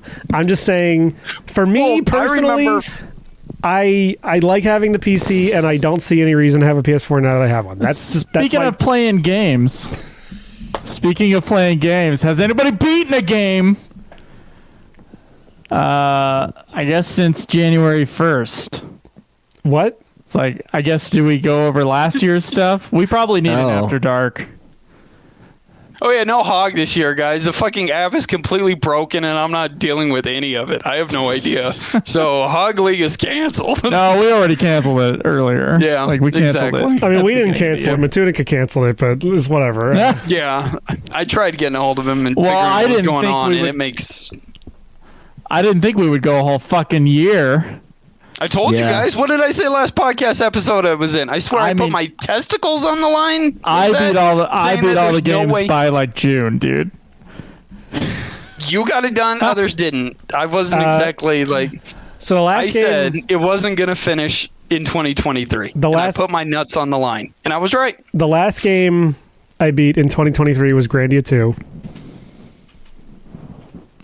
Yeah, the last game I beat was Melody of Memory. There's still a review of Grandia 2 coming 2 hours into this episode, by the way.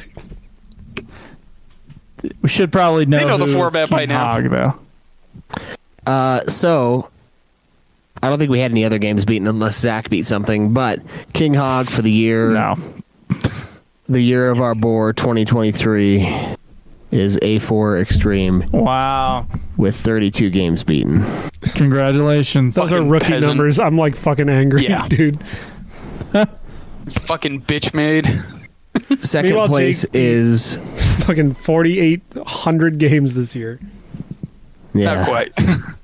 It's actually been a very, very slow year for me because of work.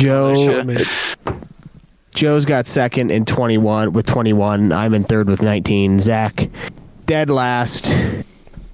That's why we deported him. What 13 the fuck games. is this upset that Joe is second place? I know. That's wild. Bizarre. Yeah.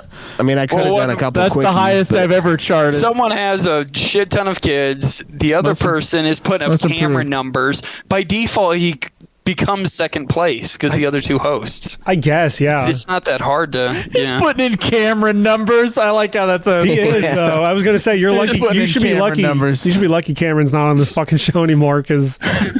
Yeah, we'd be like 10 years away from finishing. 16 more games. Yeah. I played a half an hour of Halo 5 or whatever. Well, I played 95 quick, let me pull out my hours phone of while the Vermintide, podcast I did play like 12 hours of Vermintide, but If there was one thing he stuck to throughout the entire time, yes, he was lazy, but that like 1-2 week period where he had to beat Persona in 5, like like 2 weeks and he put in 100 hours. That's the one successful thing he attempted, and that's because he didn't want to plan episodes that were him doing a game. Yeah, which is funny. True. All right, so I'm sure one of you guys has some info on Grandia 2. Why don't you tell us about Grandia 2? Yeah, tell us about that story segment too, A4. Okay, so Grandia 2 is a 2000 JRPG developed by Game Arts for the Sega Dreamcast, and I believe it later got ported to the PS2 and also on PC, because I believe that's how both of us played it. Sequel, not really a sequel, but like, you know, pseudo sequel using the IP name. Yeah, so Grandia 1 came out on the PS1 back in the 90s. Grandia 2 sort of went for more of a darker tone, is what they said, which there are elements of the story that are a little darker. I haven't played Grandia 1, but there were elements of the story that were dark, but like because of the character Rudio being as like pessimistic and fucking based as he is, as opposed to Justin. Grandia 1 has a character named Justin. How did you pronounce his name? Ryudio? Yeah, whatever the fuck. It's Ryudo. Rudio. Ryudo, whatever the fuck. It's not like I didn't hear it 100 times in the voice. I was going to say, you're the fan of this game. You should know how to pronounce it. There's voice acting. But... I don't care. I pronunciate things wrong, Bama Hut. Yeah. The first one has a character named Justin, and he's just a fucking kid, like a little 10-year-old or 12. I don't remember the fucking age kid. So it's a lot more optimistic, like adventure type. Yeah, the vibe I heard was that the first one's a lot more like whimsical and all about like sort of this grand adventure, and this one's sort of more dark and kind of features more. Honestly, I got a lot of like FF10 vibes from this one, in the sense that you are helping a holy woman on a pilgrimage across the world in order to defeat a great evil. Yeah, so it sort of kind of gave me FF10 vibes. Predates it. It does predate it, yes. So, basic story outline of Grandia 2 is that you are playing as Ryudo, who is known as a Geohound, which I guess is an assassin. I don't think they ever explain that.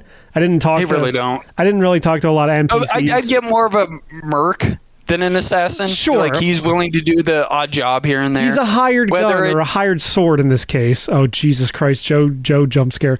The Joe creep. Yes.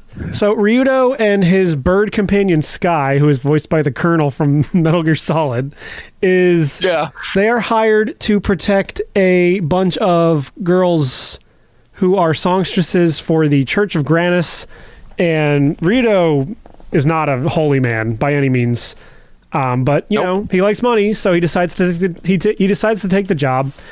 The songstresses go into a temple, and apparently shit goes down while they're in there, and the main songstress, what's her name?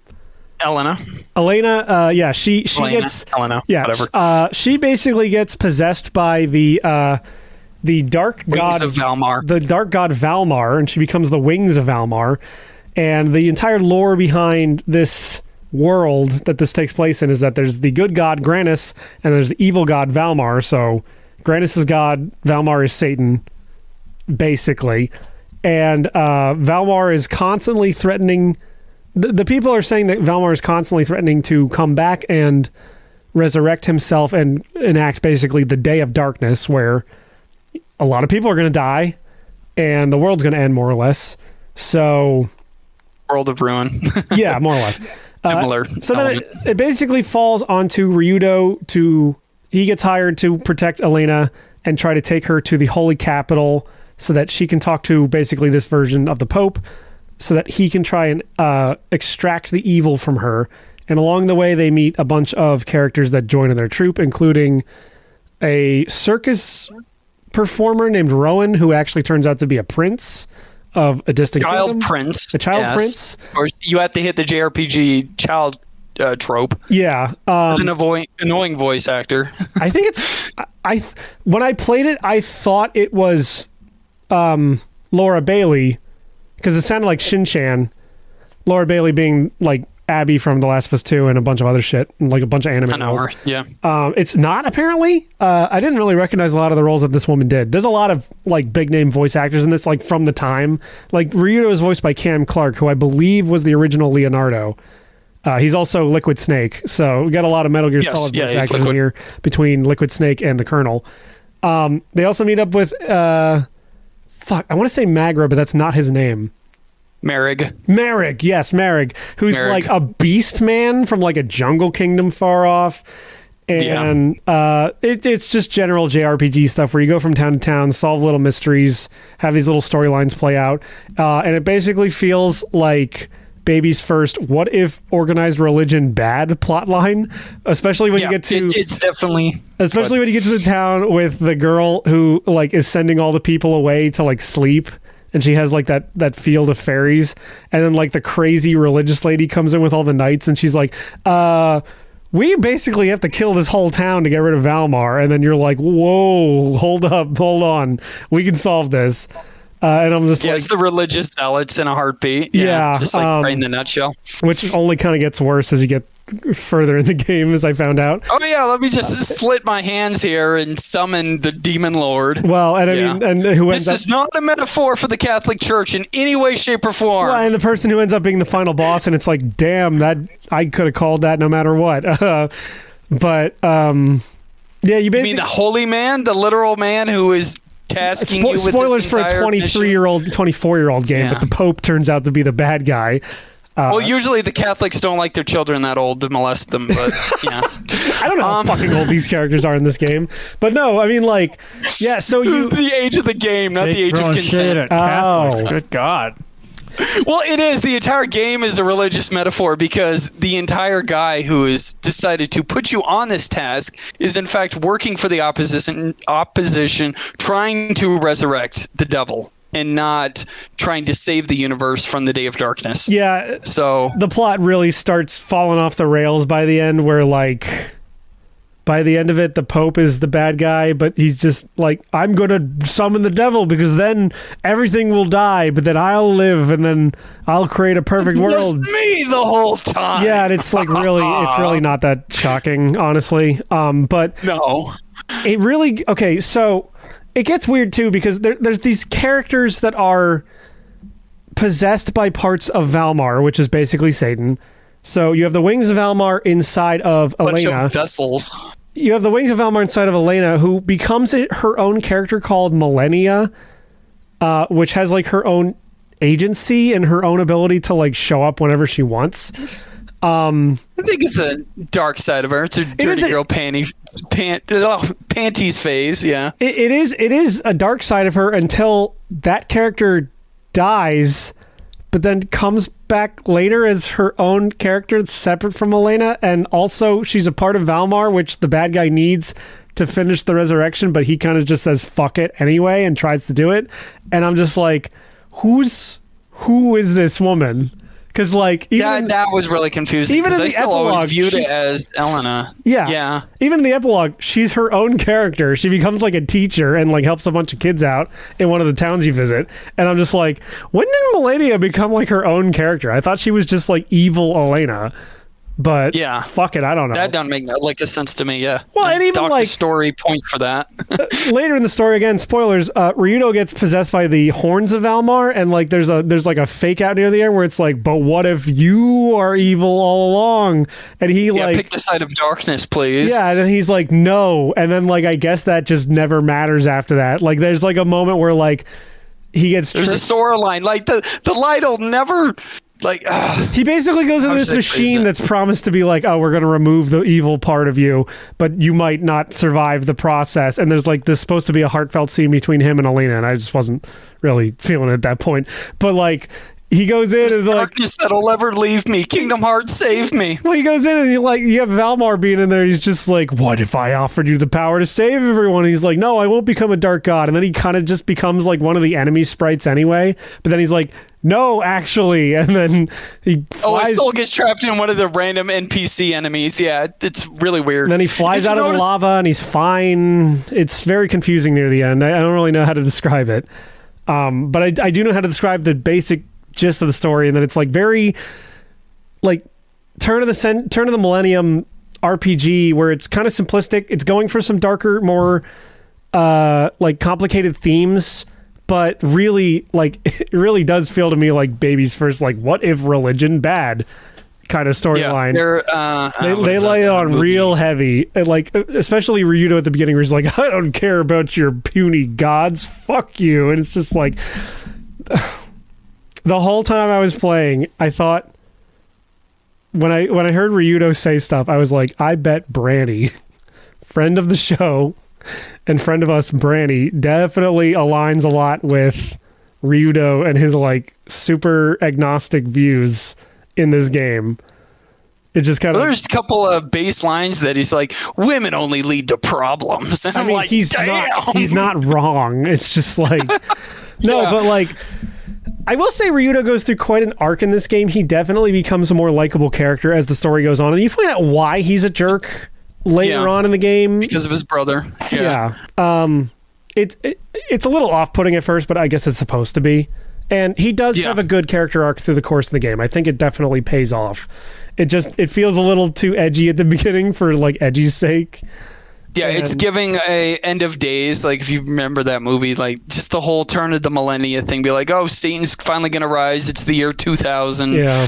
That kind of like thing, end of the millennia type of vibe of a story with the dark arts. Or no pun intended. With millennia. Yeah, that could be a pun, huh? Yep, millennia, there you go. Who, by the way, was my favorite character throughout the whole fucking thing. Oh, yeah, this. The localization in this game is very... I can see a couple... Like, it's cosplays or Rule 34 of millennia. I like millennia a lot. There's a lot of like localization choices that feel very late 90s, early 2000s, where they're just like, yeah, fuck it, make it more comedic than anything. Like millennia will like during some of her spells she'll just be like deep fried goodness, and it's just like, I'm sure whatever, but like she had a fun character where she was like definitely the more wild and crazy kind of girl compared to Elena's much more reserved and like chaste kind of personality. I mean, Elena was adorable too. She's great, even though like she's almost too religious to a T until like the very end of the game. Too Mormon-y. Yeah. No, yeah. I did like a lot of the characters in the game. I just didn't like them as much as I like a lot of the characters in like other RPGs. They just didn't come off that strong to me. Well, yeah, we have a long history of like the greatest JRPG characters that we've ever played from likes of other RPGs before, so it's kind of hard and pale in comparison. But yeah, America's awesome, and so is Tio. Mostly not because of her character, but because the abilities she possesses in battle. Fucking OP. No, but Tio's story was interesting, where she's like a robot girl that was like for the evil empire, and then she gets turned. Yeah, it's Prompto from 15 before Prompto. Yeah, she's like, well, how do I have a heart? And it's just like, yeah, why I am robot? Yeah, and then Merrick says it's like Dr. Claw voice is like, you just have to find your heart, my dear. Like, yeah, the characters, like, it's got a strong cast. It's just like... It's not an overblown cast because we just listed off all the characters that join your party. Yeah, there's like 6 party members total. Or whatever, 5, yeah. Yeah, give or take, yeah, when you're switching between Elena and Millennia, depending on the story, but it's not overinflated, and it kind of gives the dynamic back and forth. Be like, okay, Rowan left because he wanted to take care of his kingdom, so now it's these other types of characters. They don't need to bring in 3 or 4 other whole new ones for you to have to deal with. It's just kind of like the same small condensed cast. I was confused by the Steam banner has like Melphis prominently in there, and I thought he was going to be a playable character at some point, and he's just not. So that was interesting. No, there's, yeah. Melphis being Ryuda's brother, that he has to like fight because he got turned evil. But yeah, like he chose Valmar over his own brother. I forget what the reasoning was behind that, because the whole part where you get to like Ryudo and because I believe he wanted to protect the village. Yeah. And so he gave into Valmar's desire, saying, "Look, I could help you protect your village, man." And it doesn't have to be your brother. Just come to the dark side of the Force. And that's what he chose to do. And then he realized he made the wrong choice. And the village still got burned to a fucking crisp, or at least all the people got slaughtered. Well, there the one girl got killed. That was like the belle of the ball or whatever. Like they were both the belle of the ball. The pink-haired girl that they were both in love with, and then he's just like stabbing her on top of those ruins or something. What did Belle do when she got to the ball? She choked. Anyway, the story in this game, like, it's a good story for the time. Like, for 2000, it's a good story. But, like, I was really feeling the fatigue by the end of it, where the bad guy is just spouting out, like, evil and darkness and hearts, and darkness and evil! Resurrect Valmar, and Valmar's resurrection is already complete, and I'm the Pope. Isn't that crazy that I would want to resurrect the devil? And it's just like, all right. And, like, it doesn't even make sense. That's during the second half of the game, where it starts dragging on where you're like looking at the guide, right? It says, okay, there's like 30 parts to this game. The first 15 is fine, and you think the other 15 are going to be fine, but that's not the pace of the game. The last 15 are the same, like double the length. Yeah, because it's all of the disposition and characters going on and rambling about what they're going to do, and it doesn't happen. Well, because there's like a whole thing where it's like, oh, we got to find the Grandia saber so we can stop Valmar, and the Grandia saber turns out to be a giant fucking sword that's also a spaceship that's also sealing Valmar inside the planet or some shit. And it's like, look, this is all very cool and everything, but can we please get to the end of the fucking game? I already know the Pope's the bad guy because he looks like the bad guy. There is a fill of padding from Grand Saber onward, like the last 4 or 5 areas maybe wasn't necessary, so we're gonna move here to then move here and then move here for another cool looking location. Yeah, but I mean the game is very linear from like start to finish. There's like very little deviation from the path that you're supposed to take. There's like 2 optional areas to where you can do some grinding or item pickups here and there. Yeah, that's and it's the Roan Hills. Yeah, and yeah. And other than that, the it's game pretty even much flat on out rails. tells you when you go there, like, look, this is where you can grind, and you don't have to worry about the story bonus while you're stage. there. Yeah, they literally call it a bonus stage. Yeah, stage. Yeah. So, like, the story is good for the time. I don't think it's aged particularly well, and the characters, while I like a lot of them, they're not super strong. So, like, God, they're gonna. Merrick's sacrifice meant nothing to me. So, yeah. I thought that was cool, but at the end of the day, it was just like I wasn't too attached to him anyway. Like, well, it's any sacrifice that I get, but like you have to show someone in a real particularly bad situation to where it'd be, I don't know, like detrimental for the group to come back to save you in order for the sacrifice to mean anything. But if he's literally like if anybody's standing next to the same party that is happening and he could just walk under the ship as you, like he's not under any peril, it just seems pointless because you could go with the people on the ship, but no, you choose to go face forward and run into the enemy's lines, sacrificing yourself so everyone else can leave. Yeah. You're already there in the group. Why not just leave with them? I wonder how much of that is like a technological limitation. It's not that hard to show. No, it's easy to show. Like one group over here, and then Merrick's surrounded by like 3 or 4 people, and he can't get out of there. So he's like, leave. That's easier to do. Like, oh, look, the canyon broke in 2, and I'm stuck on the other side. Yeah. Run, get out of here now. That's fine. But if the guy's like literally just like fist pumping his teammates, and he's like, just leave me here, bro, and you leave, it's such a pointless sacrifice. Yeah, I mean, I'm not going to sit here and pretend that like his sacrifice was like the greatest writing or whatever. Like, I did feel something because like I cared about that character to a degree, but not like maybe as much as the game wanted me to. Like, I was more just sad that I had like lost all his abilities or whatever. But I mean, with the way the abilities work in this game, it didn't really like matter much because with the way the mana eggs work and shit. But yeah, right. And so it end up, since this is part of a gameplay, you get all the magic points and special points that you got from him anyway. Yeah, back to your supplies. So it's very smart idea on their part. So God, they're gonna get pissed at this review because I know a lot of people in the server and the community like this game. But I'm giving the story a 7. Like, it's good. It's just like it really felt derivative to me of like what JRPGs were kind of doing throughout the 90s, where it's like you are a group of people and then you go on adventures and then you fight God, and that's basically what this game That is turns the into. entire JRPG trope. Yeah. Yeah, it felt is. it felt nostalgic while also feeling very kind of generic in a weird way. Like, I don't know. It pales in comparison to any of its contemporaries at the time as far as story goes. I think and so. I think that's the weakest part of this game. And so I got to share your sentiment and give it a 7. I was Okay. thinking about 6, but 7 seems a little bit more fair too. 'Cause there's I was parts gonna of it I be like. a little bit more. I was harsh invested. on it, It's but- just like, Yeah. I don't know. Like I said, this was like the longest It's 30 hour. This is the longest 30-hour game I've ever played, and part of that's due to Well, gameplay, but also like yeah. just because the story was like, and then we go here, and then we go here, and then we fight God, and then credits, and like I get it.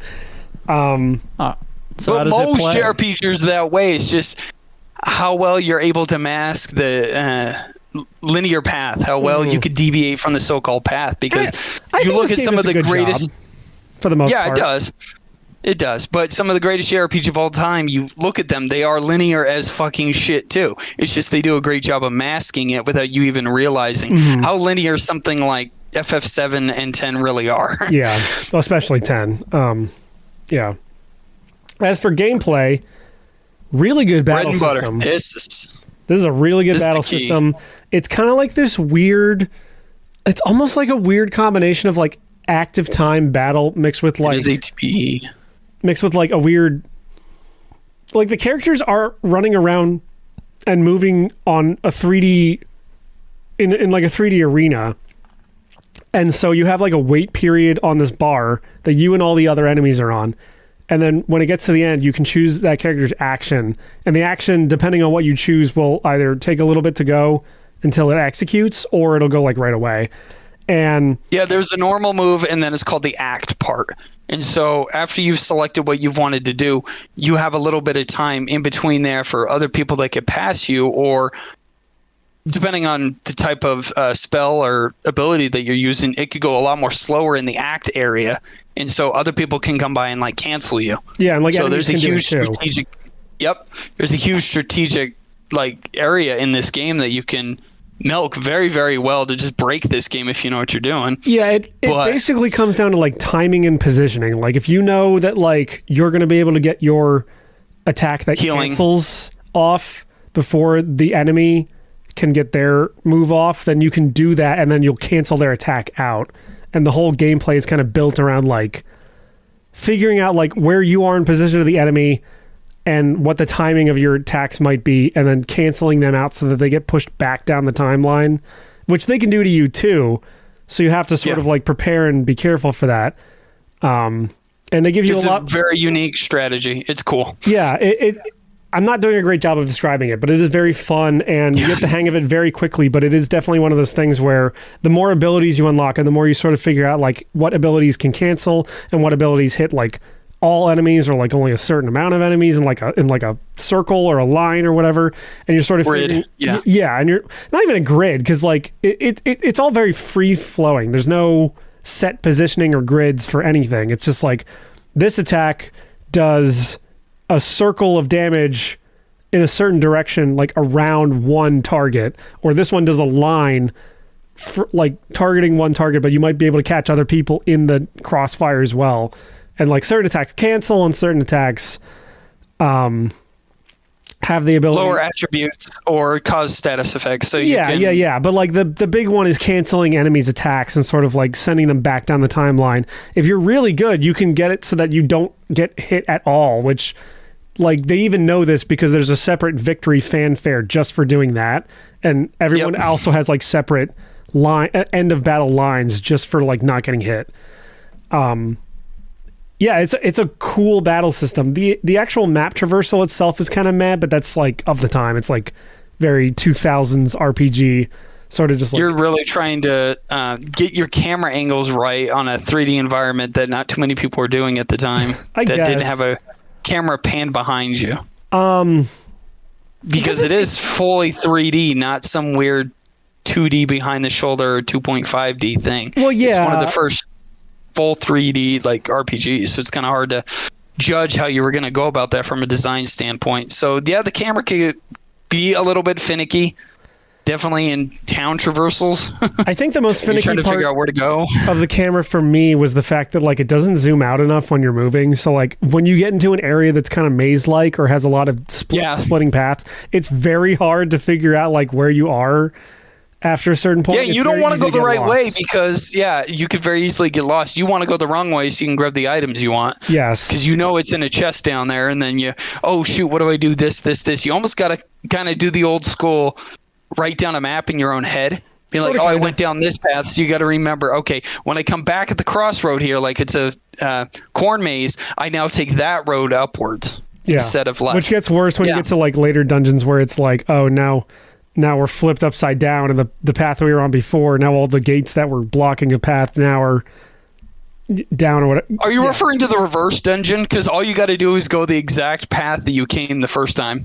Oh, I didn't even realize referring that. to that Well, one? I was also trying to explore and get as many items as I Towards could. the end. Yeah, I yeah, basically that's fair. did everything in this But- game except for like in the optional area, getting like the best like shit in that area because those demon dudes are a pain in the ass and they'll wipe your entire party. You got to get initiative. Yep. You get the initiative and make sure that you have T.O. be high on the act bar and either have her cast Lotus Sphere or Tornado and just kill them immediately before they even get a chance to do anything to you. That's your best bet. But other than that, I did basically everything in this entire game. Yep, same here, except for the mini game. Do you want to discuss the nuts? That was the weirdest. Yeah, there's like a part where you have to do like a bravery test, and it's just collecting nuts from like these pillars, and it's not even hard. It's just like you just move back and forth and collect nuts from these pillars. Oh, it is hard when you're trying to get like 40 nuts in 30 seconds, but I like getting all my nuts. There's items in the game called nuts, so that's... I was just trying to pass it. I didn't know. I assumed there was like a special item if you get like a perfect score or whatever, but... Yeah, but the problem is you got to keep going back in there. It's not like you can... And if you fail, you have to go through the whole sequence of going out and then coming back in again to try again. Right. It's bullshit. You just can't immediately press like restart to go back in there. So I tried getting beyond like 20 nuts and getting to like 24 or 28, and it just became frustrating because I didn't play this with the controller. I literally played the whole game at work while on security on the laptop. So I just like did mouse and keyboard. not even mouse. I just did the D-pad. Oh Jesus! And ASDW. I'll tell was you what. fine. It was functional, but it makes it nearly impossible for the nut grabbing game. No homo. I'll tell you what. At least with this PC port we played, when it comes to the controls, if I play because like there's like two versions of like Grandia II Anniversary HD, whatever the fuck. There's like. Right, the first. There's like the HD version, which is like the newest one, and it works fine. Anniversary. Well, because here's the thing. Whatever the other one is, I could get that running on the Steam Deck, because normally the Steam Deck, it says like it's not compatible. The only quirk of it was if I used the L2 or R2 buttons by accident to like pan the camera, it would just cause the camera to spin forever. Unless I pressed like the opposite direction and I held it. So yeah, funny. like I would be playing it on the Steam Deck on my TV in my bedroom with like an 8-bit DOE controller, and I'd accidentally set the controller down and hit L2 or R2, and the camera would just be spinning, and I'd be like, I'm gonna just get to the next save point and then quit and then get back in the game because I can't have the camera spinning the whole fucking time. It's so annoying. And there's other little quirks too. Like I had to disable like the Steam overlay on my computer because that would sometimes crash battles for some reason. There was also like something about like, oh, if you set it so it's not like 60 frames per second battles, that makes that is frequent. Vast improvement. Yeah, This is not the first time I've ever played this game. It's the second time. I actually own the PS2 port of Grandia, and it runs like dog shit. Like just from the animations in battle to slowdowns, even on the map. Oh like, God! When you're trying to initiate a battle and they're already on the screen. Yeah, because it's a bad port. It's like Chrono Trigger or some of those other RPGs where all the enemies are like on the map, like physically, and they'll like turn red and bounce around when they notice you. But like if you can get around them and like run into them, you get the initiative. And then sometimes there'll be a bunch of enemies right next to each other, and you'll get out of one battle, and your characters are blinking, and you'll run into the next group of enemies, but you're still invincible, and then. Like someone in your back line will run into the enemy when they stop being invincible, and that'll cause like you being at a disadvantage. It's weird.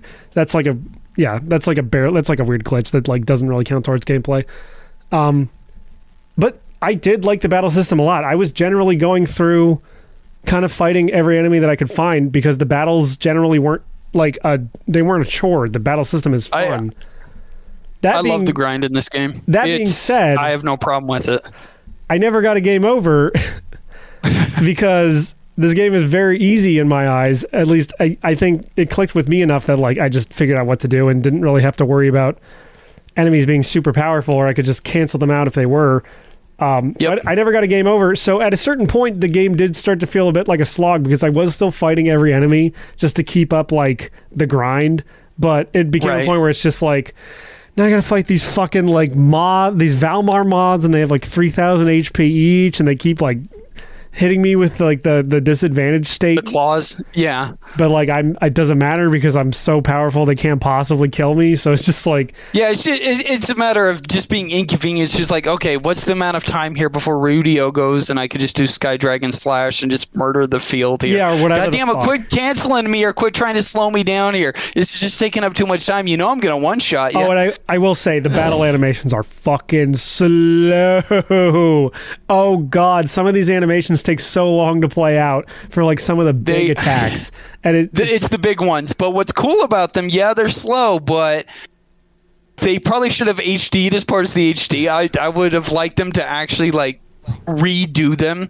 You didn't cool. When Melania uses Fallen Wings and it zooms in on her HD poly model and then cuts to a 240 by 144 FMV of her as an anime character. You can tell it's easily 99, 2000. Yeah. Which Wings of Valmar on a too, CRT that would probably look fucking awesome. So whatever. I can see it as it was supposed to be, more or less. It's just when you get some of those big attacks later on, even not even some of the big attacks, Zap takes fucking forever. Fucking just some of them take so goddamn long, and it sucks because those magic attacks are the most. Those are the most useful things you have because they usually hit multiple enemies at a time. So it's just, I'm constantly using them. And it's just okay, I hit the big attacks Zap that or all whatever, have that. Go make a sandwich and come back. Skip animation for some of these after you've already used them. It would have been cool for that. Mm-hmm. But HD them and they would have been awesome. But they still look very cool. It would have been an awesome thing back then. Yeah. Seeing these go off, be oh look at Wings of Valmar being done by Millennia, or what was Merrick's? Sky Dragon Slash or Sky Dragon Slash was Merrick's one. I liked Merrick's. King Blast or whatever. Yeah, those were cool. Tornado was, but seeing that they took the time for a full motion cutscene here for those was pretty fucking cool. I like it, but it's slow. I guess we'll get into it in graphics, but there is a weird thing too, where some of the shit's animated, some of the shit is 3D model animated, and the rest of it's just in engine. It's very bizarre. But good battle system, maybe a little on the easy side, maybe a little slow, but I genuinely enjoyed going into pretty much all the fights. I did not feel at all inconvenienced by getting attacked by enemies until just about the very end of the game, when I was basically steamrolling everything anyway. So as far as gameplay goes, I want to say it's a 9. It's really good. 9. Oh, and we didn't even talk about the mana eggs, which is basically oh yeah. So imagine Materia, where you can equip it to any character, but it comes with a set of spells. So you have a that you then spend points on later, so you'll get your healing and status effect and elemental spells. Yeah, from each of these eggs. You kind of can just mix and match mana eggs, and it's okay, I want this person to have the fire and the explosion spells, and I want this person to have the water and the healing spells, and I want this person to have lightning and earth spells and shit. And then you're constantly evolving individual spells within these mana eggs to make them stronger, which also lowers their activation time. Same thing with there's basically two there's basically two currencies for upgrading shit, and you have magic coins, which upgrade your magic skills from the mana eggs, and then you have special coins, which upgrade your character's character specific abilities or the skills in the books. Yeah, so with the books you'll get Go ahead. No, you do. I don't care. No, you. Oh, it's just the additional abilities that you can equip to your people for base stats. So you'll get things like life up or strength up, those typical things that you would have, and magic defense, things like that are not the spells. And so when you upgrade those up, you equip 2-3 abilities to each of your characters and beef them up that way too, instead of just a basic traditional JRPG leveling system. There's the books to go along with it to add a little bit of differentiation. Well, and you also have the nuts that you get that are like upgrade individual attributes. It kind of felt like in Pokemon when you get like HP up or like attack up or whatever the fuck, stuff like that. You're basically just choosing Strength a character. up biscuits. Yeah. Just kind of throwing those at different. So characters. I'll list off a couple of these, and I'm actually going to ask Joe right here, since we are talking about nuts. Have you ever busted a weakness nut before? Have I ever busted a weakness nut before? Yes.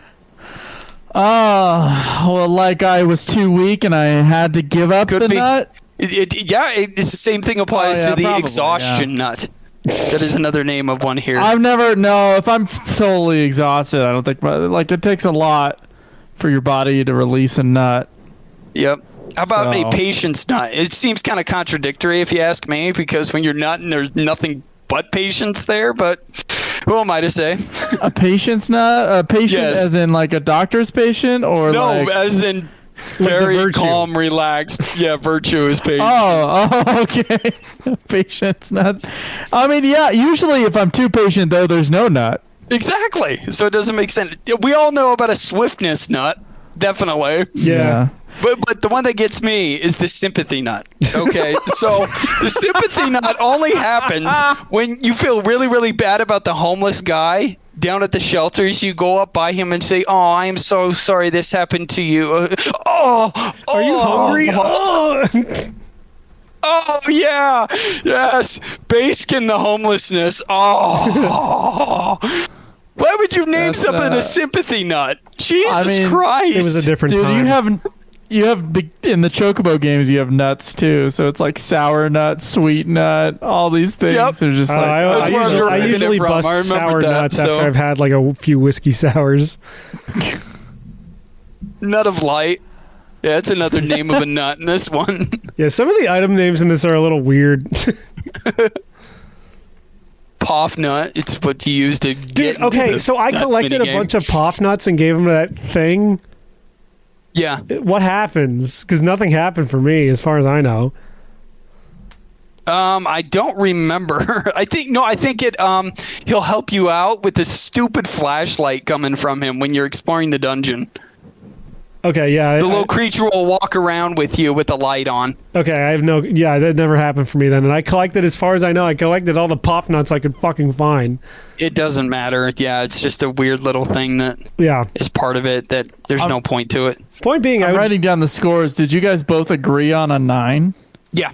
Yeah, I think so. Yeah, not quite a 10. It's really, really close. I'd lean close to a 10 than a 9, but it's not perfect.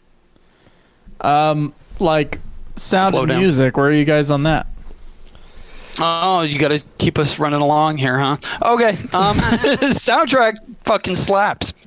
I said it. The soundtrack is good. Come on. However, there's a lot of songs in this game that don't fit the areas that they're in. Like, there's like in the early areas, there's that like big. So it's the battle themes that are great, but the town themes bore you to death. The battle themes are really good, but there's like a lot of themes in the field and in the towns where it doesn't feel like they fit.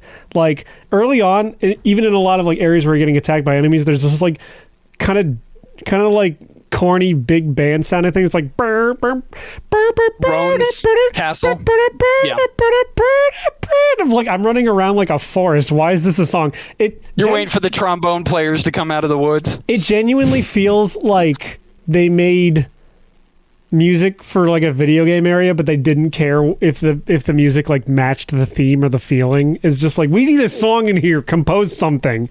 Because we've wasted all the resources on the battle themes. So the battle themes and we are got to really put the good. rest of this together. Yeah. So all the resources went into that. And it'd be like, oh shit, we got to come up with more themes here. Here, quick, cut and paste this or do this shit job for the last month of production. Well, 'cause it's either like that goofy, like generic video game shit, or it's like squealing guitar forever. It's like.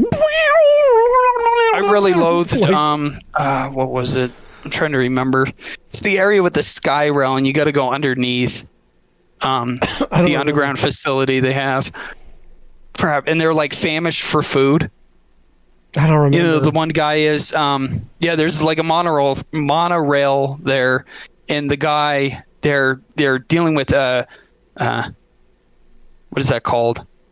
Famine, where they keep eating but they don't feel replenished enough. Yeah. Yeah, and so the guy just keeps eating and it's not fulfilling him or any Okay, of the I remember now. townspeople. I remember now. The fat guy. Yeah. That theme was horrid, and it would not stop playing in my head because that place is very hard to navigate. And so I'll be like, where the fuck do I gotta go next? What the fuck is with this theme music? Turn it the fuck off. So I was just able to mute it. There's like a dungeon theme that always pissed me off because like randomly in the middle of this like there's like a clock ticking, and I thought that was like me getting near a secret, but it's just part of the song. And it happens in like other dungeons, and this one I realized like, oh, okay, there's no secret. They just put a random clock ticking in this song for no goddamn reason. Sure, fuck it, why not? Is it like raindrops from a star there? Boop, boop, boop, boop. No, it's like this, but then randomly it's like, and I'm like, am I near a bomb? What's going on here? Like the music is good. I really like the battle themes. The battle themes are really good. And as for the voice they get acting, you hyped. As for the voice acting, there's a lot of big name voice actors in here. Like I said, Cam Clark, who is Leonardo from the original Ninja Turtles, and Liquid Snake is Ryudo. Elena is the what's Elena's that main Jennifer bad Hale. chick? You guys just Jennifer Hale. You guys played Knights of the Old Republic. Yeah, Jennifer Hale's in like a million fucking things. So Mass Effect. Yep. Yeah. This is early for her. So. Mm-hmm. And Millennia, I believe, is Wendy Lee, or she's like a big anime voice actress. She's in like a million fucking animes. Wendy Wu, Weekend Warrior. Yeah. No, there's a lot of big for the time like cartoon and anime voice actors in this. So the voice acting is good. It's like corny, like the localization is very corny, but like it all works very well. Minus Rowan.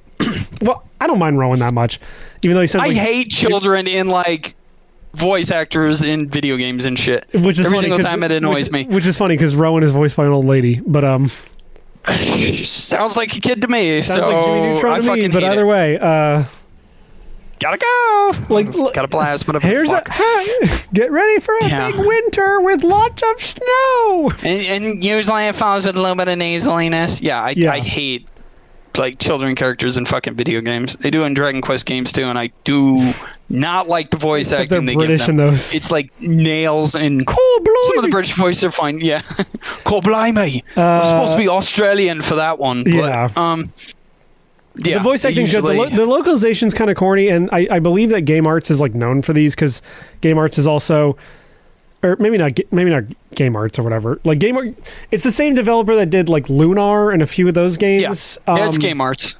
I'm trying to think of like who might have localized it back in the day because like the new version's published by Square Enix, but like I don't know because Square bought the Grandia IP and put out Grandia 3. They thought that that'd be a good thing, and then Grandia 3 did not sell well at all, and they've just abandoned it. In between Grandia 2 and 3 is Grandia Extreme, apparently, which spelled with an X. Like X. Yeah, it's a dungeon crawler using 2's battle system. So I guess if you really, really like 2's battle system, that doesn't sound that bad, to be honest.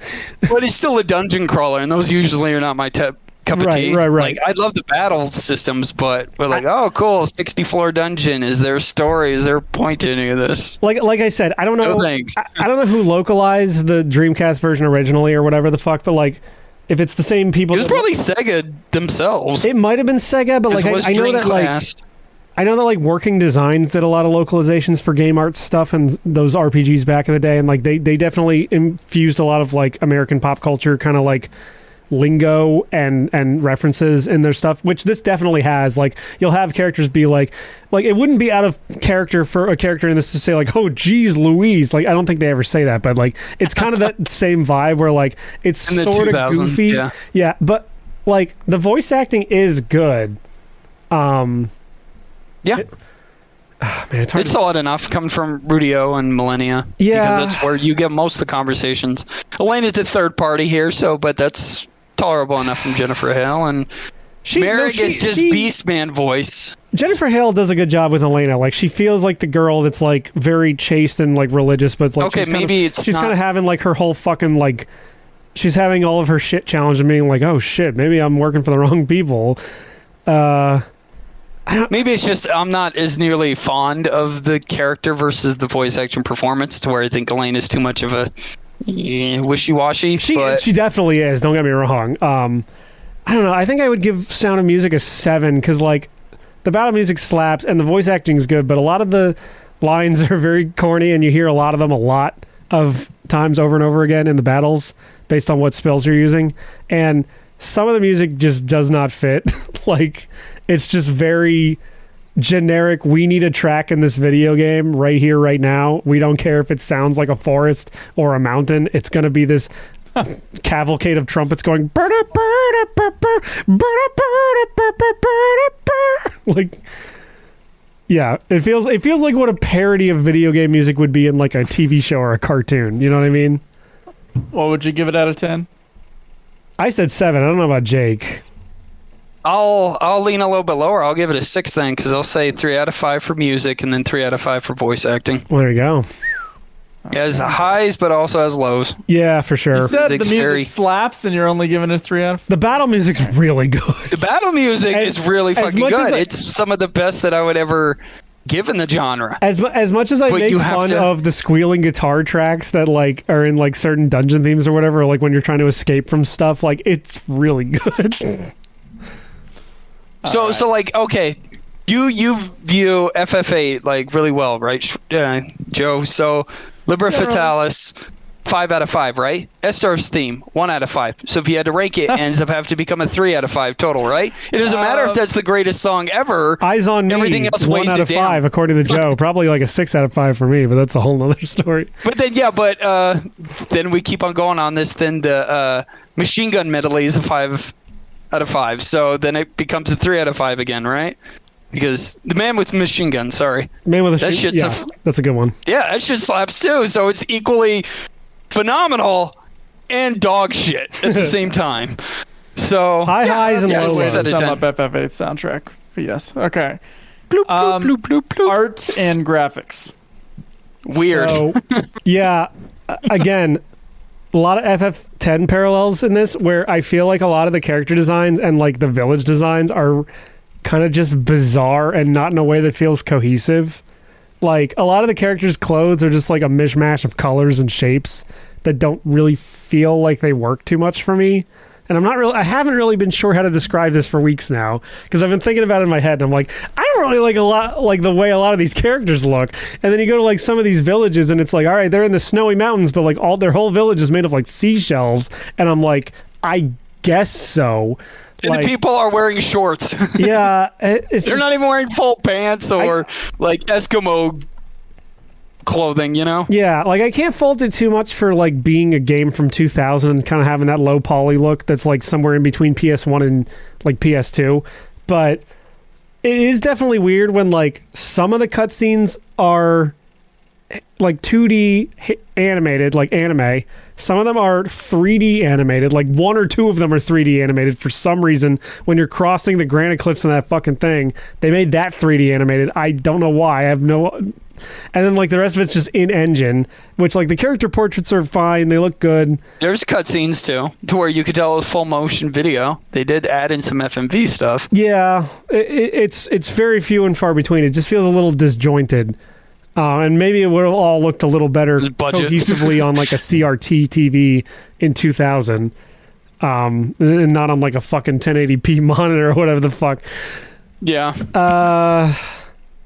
Yeah, it's hard to say because like the design of everything, I'm not really a huge fan of. But like, Well, I got a lot of phallic inside of the dungeons. I mean, everything either looked like a dick or a vagina to me. And I guess that would I would fail a fucking Rorschach test with this because I would just point vagina. Vagina. Kind of a penis, but actually I'm going to go with vagina on that one. Because you're entering so many things that look Sphincters? like penises or sphincters. And no, a they're- lot of them look like labias. No, they're not. no, assholes, I don't they're remember what vaginas. I don't remember what dungeon it is, but there is one where like the entrance to the final Literally a boss is fucking just a slit. vagina. Like it's It's a just a slit. gigantic vagina. Thankfully, it wasn't gaped until we came through as a party. Yeah. It's A hard. lot of imagery that totally looks like fallopian tubes. Like, Oh yeah, no, you're like literally running through like fallopian tubes at the end of the game. Like, yeah. And then these are all pieces of Valmar and stuff. You're in the wings, you're in the esophagus. Come on. I don't know what they're alluding to, but It's like Osmosis Jones. yeah. actually, and some of the actually, we can go back to some of the abilities that they were doing. When you face some of like the mini bosses, you get these weird FMV cutscenes that literally looks like you're in someone's intestines, and it's an ability. Yeah. You're like, oh look, green goo, or oh look, like it looks like a spleen fucking exploded, and that's the damage attack that the mini boss here did to you. Again, it probably look a lot better on like a tube TV from 2000. But even going so far as like the character portraits, like the Pope guy who's evil, he'll switch between a character portrait that's like him normally wearing his hat and everything, and then him being fucking crazy and like not wearing his hat, and it's just like it'll go back. And He's forth got between dark those. circles around his eyes when he turns evil. Yeah, so, but like it'll go back and forth between those even after you know he's evil, and it's like, what, you guys couldn't draw like a few more character portraits of him being like an unhinged lunatic? Like, I don't know. So they do the old JRPG thing to where when you have to read text boxes, you see the character portrait into the side, or they'll bother to like animate or switch up the emotions sometimes. It doesn't happen all the time, of what the character is going through as the lines being read by you or by the voice actor. So it'll show like an expression on the character's portrait, stuff like that. Mm-hmm. So they don't have to create a whole scene. Because, the other design, none of these characters have fucking mouths. Oh, that yeah, the aren't 3D in models cutscenes. don't. No, The 3D models do not. They're just So, eyes.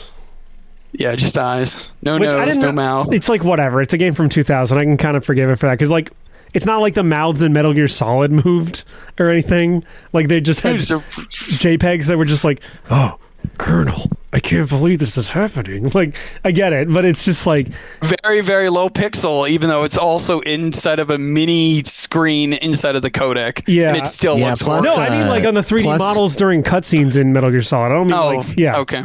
But yeah, Nobody in Tactics had a nose. Final Fantasy Tactics. Yeah, well, Yep. that was an art style thing. This is just like graphical imitation of like, and the 3D models aren't going to have mouths because why would we animate those? It would have looked even Have I worse. been, It was have I been probably muted this whole time? I feel like you guys haven't acknowledged me until now. Yeah, it's weird. It's almost like you might as well have just left the long room time. and we wouldn't have known. Shit, I should have just like went and put the kids to bed. And This is going to be we went funny an only for entire the podcast sequence about listeners. busting sympathy nuts and swift nuts, and you had not a lick Yeah, to have you? say. Yeah, Schweiss, have you ever busted a weakness? I was nut? licking my lip. Yeah, I think so. What about a patience nut? Sounds. No, never. He's thinking like Never even patience, heard like of that. doctor's patience. No, I'm thinking of patience. Anyway, like it sounds like a weird nitpick, but like a lot of the character designs in this and a lot of their clothing and like sort of like the designs of the villages and everything just feels kind of like a weird hodgepodge of ideas that don't really coalesce together in a way that feels like it works for me. Like Rito's wearing In a a weird full world.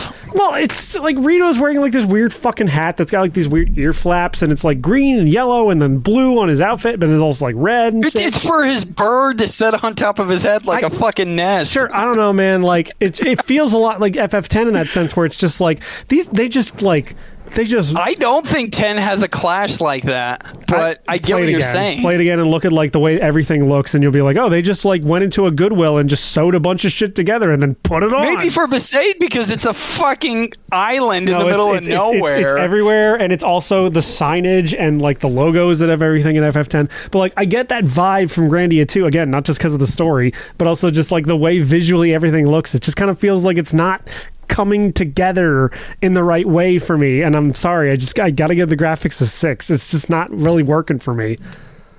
Like when Merrig is like the guy who looks the most cohesively like together out of all the characters, I'm like, yeah, I don't really Well, Tio works that way too because she's supposed to look like all the rest of the other machines, robots, whatever yeah, the fuck. but like even her clothing looks like weird and kind of mismatched. It feels like they just like took a bunch of colors and smashed them together to make a character, as opposed to like kind of giving everyone their own unique identity. Like they all have their own unique identity, but they all feel like over designed, I guess is the word. They put too much into it, I guess. Yeah, I don't know. Like it just feels like too much color on everybody, and while everyone kind of has a unique design, it just like when I look at them, I'm just like, oh, okay, this is a lot. Like you could have used like 3 or 4 less colors on this guy and had him like have just a basic color scheme of like 2 colors and it worked fine. It just feels over designed to me. I'm giving it a 6. And like the low poly models don't really help too much, but like I get that's a limitation of the time. And I think for the time, like battle and overworld graphics look fine, but they're not like blowing me away or anything. Like Sonic Adventure looks probably graphically more impressive than this game does, and that game came out the year previous. So, Jake, what do you give it?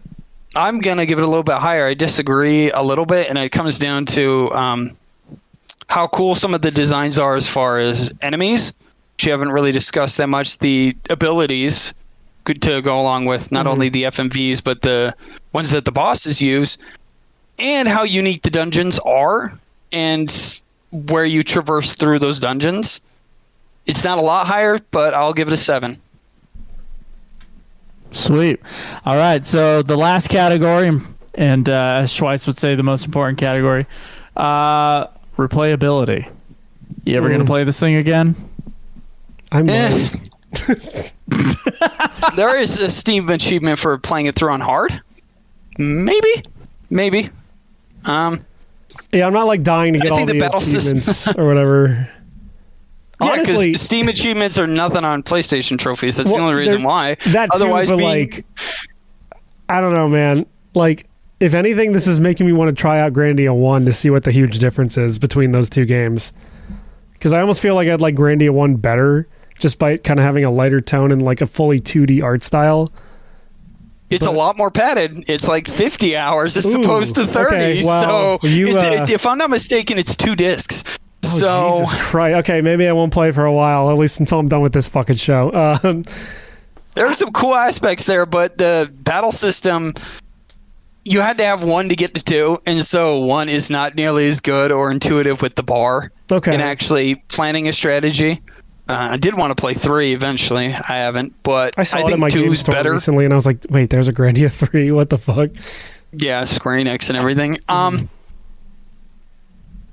But the battle system is addictive enough to where if I didn't really have as many options as I did back in the day, as opposed to now, hundreds and hundreds of games to play, I'd pick this thing right back up again for its battle system alone and just kind of like skip the story and be like, all right, let me get onto the cool battles and strategies I could do here and there. So replay 8. I'd give it an 8. I could definitely see myself replaying this thing, like maybe years down the line, because I did enjoy it for the most part. As much as I've been like bitching and kind of sounding wishy-washy about like even wanting to fucking finish it, I liked this game. And I can definitely see myself. You just can't give it a perfect 10. You have to like scrutinize some things about it. You can't kiss a game's ass the whole time. It's not even that. It's just like I liked this game, but I'm so like middle of the road on this thing, which makes me sad because I know a lot of people really like this fucking thing in the community. I could definitely see myself replaying this thing again and maybe trying to get some of those really good items in the optional area at the end. Other than that, though, I don't know, like maybe a 6, because I don't know. It feels like if I ever picked it up again, I might try to get through it, but like I almost feel like I would drop it like 11 hours in, just get bored and play something else. But I'm glad I finished it. I'm glad I played through it the first time. That's for sure. So what's a game that would have a higher replay value for you? Because this battle system should be able to carry this game through another replay. Like, what's better? Because that battle system is the tits, dude. The battle system is the tits. It's hard to say because, like, I've definitely replayed shit like Kingdom Hearts and like I even replayed a little bit of Final Fantasy X recently just because I was streaming it on Discord and like that's got a good battle system too. Like The World Ends With You has a good battle system. I replayed that before. You know, it kind of depends on my personal preference, but like. As far Not as 20, like, no. I know, but like as a score for like out of 10 as like would I play this again? Yeah, it's like a 60% chance at some point, maybe. Yeah, sure.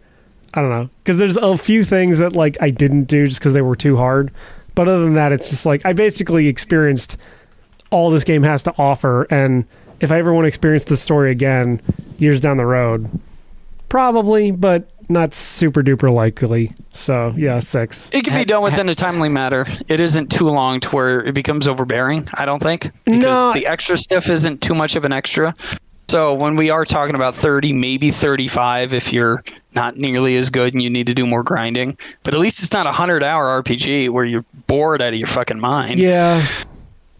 Had you played this before, Jake? I feel like you had Grandia. Yeah, okay. I discussed it earlier. I had the PS2 port back in the day. I played it during high school.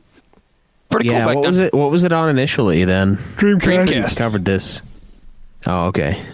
Yeah, I remember you having it. And I remember Cody hating it. That's it. That's all I remember. Well, if we know anything about Cody, he wasn't particularly skilled as a gamer or really understand a lot of the concepts inside of JRPGs, and he would just try and brute force his way through everything instead of appreciating the grind, as one might say. Or strategizing. Dude, he needed help in like Final Fantasy X and 7 and shit. I was there helping him. Trying to explain to him, no, you got to do this and this, and it's like, those are the 2 easiest in the whole fucking series. Hopefully I don't have to help you with 8 here, Cody. Jesus Christ. Come on. Of course he'd hate it. It was a JRPG. But, yeah, it's a shitty port job from a Dreamcast game, because we all know the Dreamcast wasn't that powerful. And so for you to port it to the PS2 and it runs worse in every aspect, I don't know what they were thinking with it. So... Yeah, I mean, some of the Super NES ports, like Chrono and FF4, they have their problems too. Even though the PlayStation 6 is busted on PS1. Yeah, or even though the PS1 is definitely more powerful than the SNES, it's the nature of the game and the programming for the SNES that makes it. Oh yeah, let's bring it back to the trigger thing. Do not play trigger on the PS1. The Chronicles port. It takes like 20 seconds to load in the menu. No, just shell out for the DS port because that's the definitive one anyway. Yeah, for $150. Yeah. So, I have here the scores. For Grandia 2, A4 gave the story a 7, Jake gave it a 7. For gameplay, they both give it a 9. For sound and music, A4 gave it a 7, Jake gave it a 6. For graphics and art, A4 gave it a 6, Jake gave it a 7, and replayability, A4 gave it a 6, and Jake gave it an 8. So A4's score is 35 out of 50, and then Jake's score is 37 out of 50 for a combined score of 72 out of 100. Or because Jake doesn't count, it's actually just A4's score of 70 out of 100. Thank you. Yeah. Oh, that's mean. This is the one time. You gotta let him shine. You got to pull the rug out from under him. So, Metacritic has this as a 90 out of 100. Jesus Christ. Hey, back then, yeah, for Dreamcast. Yeah, I can believe that. 2000. 2000, yeah. Yeah. I don't know, man. You guys, everyone still sucks off Legend of Dragoon. And I played for this show. This is better than Legend of Dragoon in every aspect. The combat in Legend is really good, but the character dialogue is like the stupidest shit ever, dude. It's so bad. The game's padded to 4 discs when it doesn't need to be. Every aspect of Grandia 2 is better than Dragoon. Period. I'll say right here. I just get so mad at the internet because I'm like, you guys realize? Oh, they want a remake of that shit too, and I'm like, that's not a game worthy of remaking. Yeah, it sucks. The combat's so does really Legacy fun. of Kain, by the way, guys. Quit trying to make that a thing. Legacy of Kain sucked. Medieval sucked and didn't need a remake either. Well, yeah, no one bought it, so either version. Yeah, I guess. Yeah. So, 72 out of 100. That places it amongst the greats such as The Legend of Zelda Majora's Mask, The Legend of Dragoon, 1 point above Halo 5 and Star Wars Jedi Fallen Order, and 2 points below Celeste and Live a Live. This game is better than Celeste. What the fuck? I didn't review that. I don't know. I played both of them, and I can tell you definitively this is a better game than Celeste. I don't know. Oh, the numbers don't lie. That's the definitive. I guess so. Yeah. Those numbers would have gone up higher if you counted me, but I guess not. A4, you kind of live with yourself on that one. God damn it. Yeah. So thank you guys for coming on. Jake, I appreciate you playing it. I know that you didn't want to for about 6 months, but luckily we dragged this show on, and you came around. So good to have you on. Glad you finally finished Grandia II. Well, it was also good to have someone who's like already played this game and has like a bit of a context compared to like me who played it and was just like, oh my god, when is this gonna be fucking over? That usually helps. I said, again, they're going to kick my ass in the Discord for this, but I said before, this was the first time in the show's history that I played a game that it felt like fucking homework. Where it was just like, I could play Grandia 2, or I could play like anything else. Like, it's one of those things, not that I wasn't enjoying Grandia 2, but it was one of the things where it's like, you have something that you have to do, and you find excuses to do like anything else. You know what I mean? Yeah, I mean, I can see that. That was like, well, it's because Zelda's Zelda and it's monotonous, and I can't ever get into it that way. But I was looking forward to this. I just told myself I'm going to space this out the correct way, and where I can utilize it while I'm at work with my laptop. Which is great, that's because why you were playing it for like 2 days, and I already saw from the Steam achievements you were like farther than me, and I'm like, I guess I got to play catch up. He's already beaten this boss. Yeah. It was very, very quickly just like, all right, here's a 4-hour chunk tonight, 4-hour chunk tonight, 4-hour chunk tonight. Dang it, it's the weekend. I'll play something else on the weekend at home. But when I come back to work on Monday for security, 4-hour chunk again. Yeah, that's how it was for like when I was playing Third Birthday the first time, because I was playing it on PSP at work. And like for a moment, I thought to myself, oh, should I pull out Third Birthday? And I was like, no, that's on the clock gaming.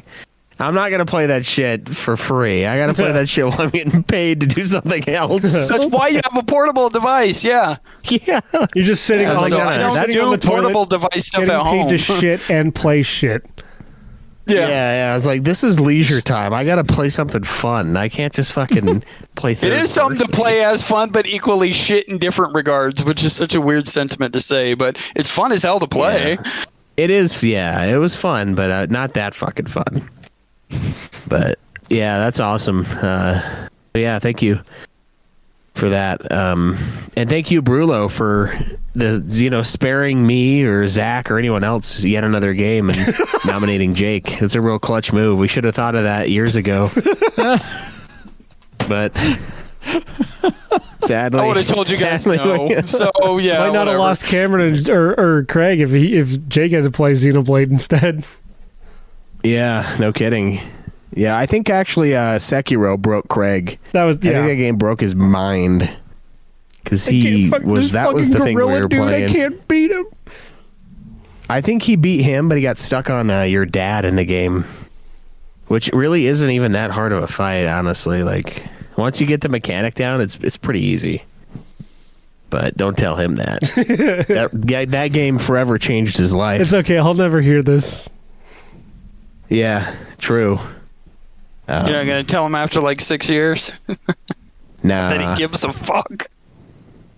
No, he'll just make one of his other claims of reasons. My controller was broken, dude. Yeah, dude, my PSN when it logged me out. I have cataracts and it glitched. Oh yeah, it's Catherine Gate, 2023. Yeah. The trophy's glitched, dude. A third of the way through on the hardest part of the game. I don't know what to tell you. I know you're not going to believe me. They're like, yeah, I definitely am not going to believe you now because you would never say that. That's not a Craig thing to say. You should be defending it. Thing to say, okay. Yeah. It's not a very Craig thing to say. Yeah, come on, dude. It's not a Craig thing. Well, I think that's going to be it for this 9-hour episode of Nude Clan. Thank you for joining us. Next time, I don't know, maybe we should do After Dark or a movie. I don't know. I thought you didn't want to do After Darks anymore. No, we got room for 2 After Darks, so we can do one. When the fuck did this happen? A middle one. No, I just have been putting off doing the After Darks because a special occasion, those After Darks. Why did you tell us this when we went on like an hour tirade about Bidenomics or like whatever the fuck? Because it's hard to stop you. Yeah, I know. Because the whole time I was waiting for the time that I could jump in and be like, so I beat Grandia 2. You guys are talking Except about that you want to talk policy. about the PS. You were talking about the PS5 for much longer than I was talking about it. Not talking for about much the longer, Discord for situation. probably- They're for about the probably same about the same between time. Discord and yeah. I don't He had his know. Doesn't Discord matter. rant, and you had your immigration rant. They were about equal time. It doesn't matter. And the Biden administration is trying to tell people that the PS5 has games, and I don't know why they're fucking doing that shit. They're even offering vouchers for it, and people still Look, aren't I gotta- buying. Yeah, I gotta say, if Trump wins again, I think the podcast might have to keep going. It's like we can only live. Gonna while make Trump gaming is great around. again. Yeah, Wait, why? because we started the show in 2016, and I mean, he didn't win the election Oh. until like November of that Well, year. But no, still, that would have only worked if we had Somehow like. counts. Yeah. That would have only worked if we had stopped podcasting when Biden got the presidency. I mean, we slowed did. way down. Although it's been 3 years since he got in, so I guess we didn't slow way down until like just barely. But yeah, we Man, should we're have not thought. really slowing down. Well, we're not. Whatever. Anyway, 4 more new the New Year's replacement host, new that- clan yeah. years. yeah, we Yeah. gotta have our New Year's resolutions shit and talk about. I'm sure Zach will want to talk about Mexico, so we can like put that at the end of the next episode, or we could do a whole episode. But we can talk about that later. Whatever we want to do. Anyway, I think that should be it. We will see Yeah. you guys next time. Until live always in the Strawberry Gate nude. We'll talk about that Women next always time. cause problems. Walk with your grand saber held high. Grandest saber held high. Fuck off.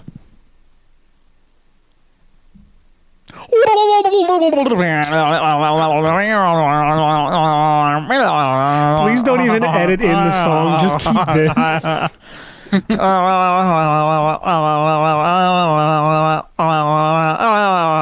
bad you will die. Game over, man. Game over. Like, what the fuck are we gonna do?